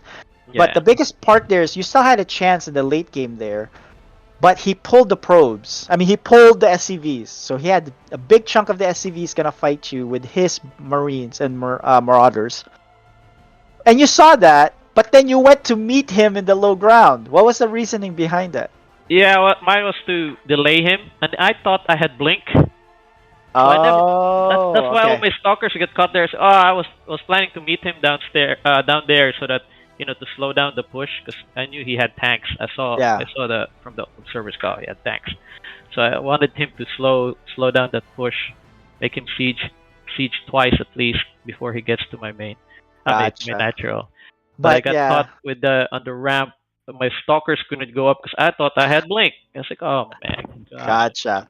Yeah, because before you even started sieging your ramp, you already lost 2/3 of your units, and at that point, there was just not enough firepower for you to deflect that. Because if you just held on there, he pulled a lot of SCVs. He was left with about 17 SCVs at home. So if you just held on, I think you would have been fine. But because you lost, 2/3 of your unit down the low ground, I think it was over at that point. Yeah. So, I mean, it was a good try. It's an unfortunate series of events. Falling there, good games. So, KJ Freedom, first question is, how did the keyboard work out? I guess it worked out fine this game. Fine enough. I mean, honestly, if he was playing his best, I think I would lose those kind of games, right? Because I wasn't super sharp. Minus what it looks like it's sharp, right, with the mines, but that really doesn't take that much control to do, right? I just dropped and then I was like, oh, let me just chase his mines, his probes, and he didn't do anything about it. I was like, oh, I might win the game right here. And exactly that's what happened because you can't lose that many workers to one mine, right? Period, right? So I just played safe, made enough units, and just go for the kill in game one. But I do have a question though: was that a real Colossus or did I just Yeah, it was disable a fake? That was a real Colossus. Oh, okay. The problem also was your air units went ahead of you, KJ. Yeah. And the Colossus were engaging the Bio, who did not had healing. So I think the Colossus could have taken out the entire Bio army. Problem was that the Colossus started shooting, I think, at the turret that you put down instead of the Bio. And so it was shooting at the turret and turret instead. It could have killed all of the Marines Okay. So on the other side. on that. Yeah. Yeah, so that micro. Eventually, you disabled it and then wiped Mhm. out the entire army because of the remaining Marines and Marauders. But Yeah, that was. That's also my plan there when I saw him move out. Okay, I need to meet him in the middle just to slow him down. But I got split again. Then I should have taken down the Raven instead of the dropship. Yeah, he usually does. Actually, when I play Maligan, he kills my Ravens, and I hate it. I'm like, oh, I just lost the important unit. But even then, at that point, right, your third has already been down in mining. His third was still just started warping in. That's just the mines. I got a big lead on that, so all I had to do was not totally throw my units, and I should be okay. Yeah, so Sir Malgan needed to engage that engagement perfectly just to even have a shot later on. But even it should have been. I think it should have been GG on game one just because of the mines. Yeah, the mines was really bad because it chased the probes all the way to the corner. And, it was too late to react on that. I was like, ah. And you know what? Normally, if I see him go Robo, I don't even bother with the mines because his defense against mines is usually pretty good. I don't know why I went for the mines anyway. That was kind of dumb, but I got lucky with the mine hit. Yeah, it was the third one. I didn't expect the mines to come in, this guy. Yeah, I mean the second time the mines came around, he was able to kill the medevac full of mines in there. So the defense there was good, but like I said, the 14 probe deficit just snowballed at that point economically. So yeah, and then game two, I didn't know what the heck he was doing. I just was really just gonna pressure him with one Reaper. Well, yeah. So and game two. And then I heard he canceled. I'm like, what? He canceled? And then I saw a forge with a cannon. I'm like, what is he doing? I didn't understand what he was doing, so I thought you were doing the Marauder. Yes, I thought it's like, oh, he has a secret base. Let me make another Reaper to look around the map. I looked around. I was like, what is he doing? I was like, all right, he must be way behind. Let me just go kill him and get all the SCVs and go for it. And that's basically what happened in game two. Yeah. I think he overreacted with seeing that one lone barracks proxied. And so what the series of events went like this. He saw it, canceled his nexus, puts down another gateway and the forge, and then puts down a cannon. And so so from there that read it completely. Because he's not like when I play him, he doesn't overreact like that really. And so that's why I was really confused. I saw the probes going in different places. I was like, is this guy hiding a base? What is he doing? And then I was like, you know what? Let me send more Reapers and see what it can do. It's like, oh, I'm doing good. I was like, what is going on here? So I think Maligan right now just didn't play well in his game two at all, period. And then game one, I just really got lucky. So we never got to see what happened. What would have happened if he was his full strength. So the two games were pretty easy for me because he played pretty bad. He usually plays way better. That wall was so bad. I didn't even realize there's a hole there. Oh my gosh, the Reaper got in. Yep. Well, there you go. That's how things go, and it's a best of three. So we never saw game three. Luckily for me, because I really don't want to go in long game. I was not feeling comfortable today, but I was able to steal a couple of wins today. Yeah, so with that, KJ Freedom takes position of the first seed. Sir Maligan is still on the 5th seed for a playoff spot, but he's at 500 right now, two wins, 2 losses. But you're gonna have to keep that up to make the playoffs. It's a really tough competition here, but it was good games. All right, I'm gonna switch to the production and we'll close it off. I'll be right back.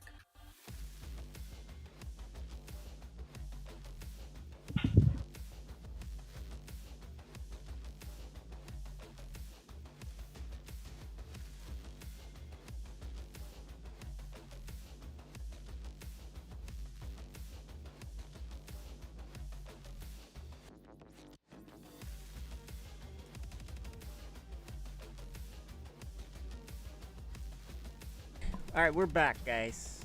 So let's close this off. Let us close it off. So let's. What do you think, Seth? What are we doing now?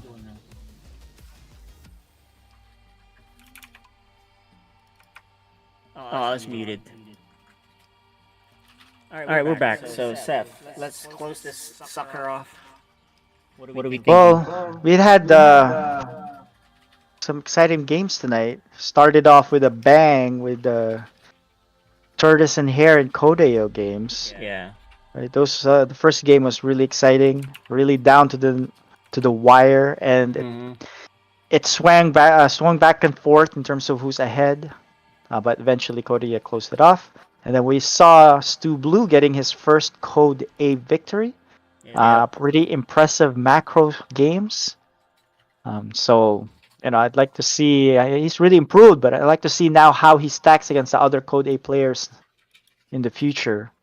And then finally, KJ Freedom taking number 1 seed in Code S with that victory there. So, Sir Maligans need to win his other games to have a shot to the playoffs here. So we're going to have to see. Yeah, let's take a look at the standings right now, right? So you guys can see on screen. I'm loading up. This is public info. You guys can take a look at it. But are these updated? I think these Yes. are updated, right? So we see Kodeo here. They're 2-0. Haven't dropped the map yet, but they've come close, dropping many maps.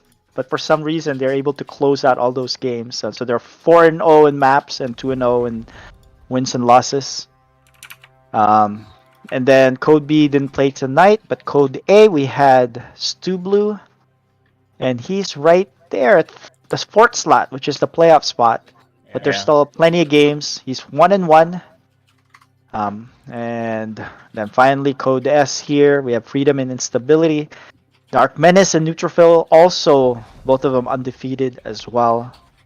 And then Sir Maligan holding that 5th seed, which is the playoff seed, the last playoff spot here. But we were talking about this before the game. Frieden's been playing a lot, and so watch out for him. Yeah, watch out for that guy. He actually grinded a lot of games this past week. So what are your rankings right now as this goes? Like, to me, Code S, I still rank Dark Menace 1, Neutrophil 2, and if Malagat practices enough, I would rank him 3rd or 4th. But he needs to really practice a lot. And Mizel can get in there, but he just had a few bad games, so he's falling way back. Yeah, he is 0-3. He does have 2 map wins, but overall he's 0-3 here. Yeah. And Ghost Chat is 1-3, so he needs to start kicking it in gear here in the late in the season if he wants to make the playoffs. And then in Code A, we really need to re-examine Little Reaper, right? He has really shown some 2-0s over really strong opponents, minus the Criminal game where Criminal showed his weakness right against the drop. But he's been really strong, so we'll see how good he is and how much he's improved versus he plays the Archaic, and Archaic has won mostly against him, right? Yeah, so he's something to watch for. That's the new indicator on how well he does in that game. So if he wins that, he's clear the driver's seat for Code A. But we'll see where the Archaic is and his preparation as well. So. All right, guys. And 2v2 next week, we're gonna see. Actually, the next two 2v2 games are gonna be Kodeo's. So, the next game actually is Kodeo versus GG Izzy.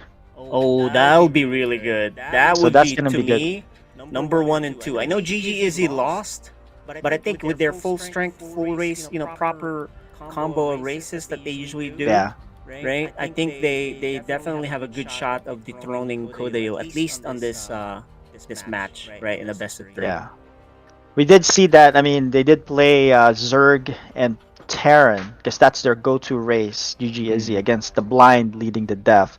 But looks like the Blind leading the Deaf just had that prepared really well. Yeah, so they came in great, and even if I think GG Izzy had the right racial matchup, they didn't scout, and if they don't scout against a team like that, they can beat anybody with those builds. With a million links like that. But yeah, I mean, GG Izzy cannot play their main races though. Both of them. One of them has to off race, and so they can switch up. But I think it's been Neutrophil who's been doing Terran as the off race most of the time. Who knows what they'll do? So one of them's gonna be off race, one will be main and then race. After that, you'll see Kodeo again, but this time the blind leading the depth.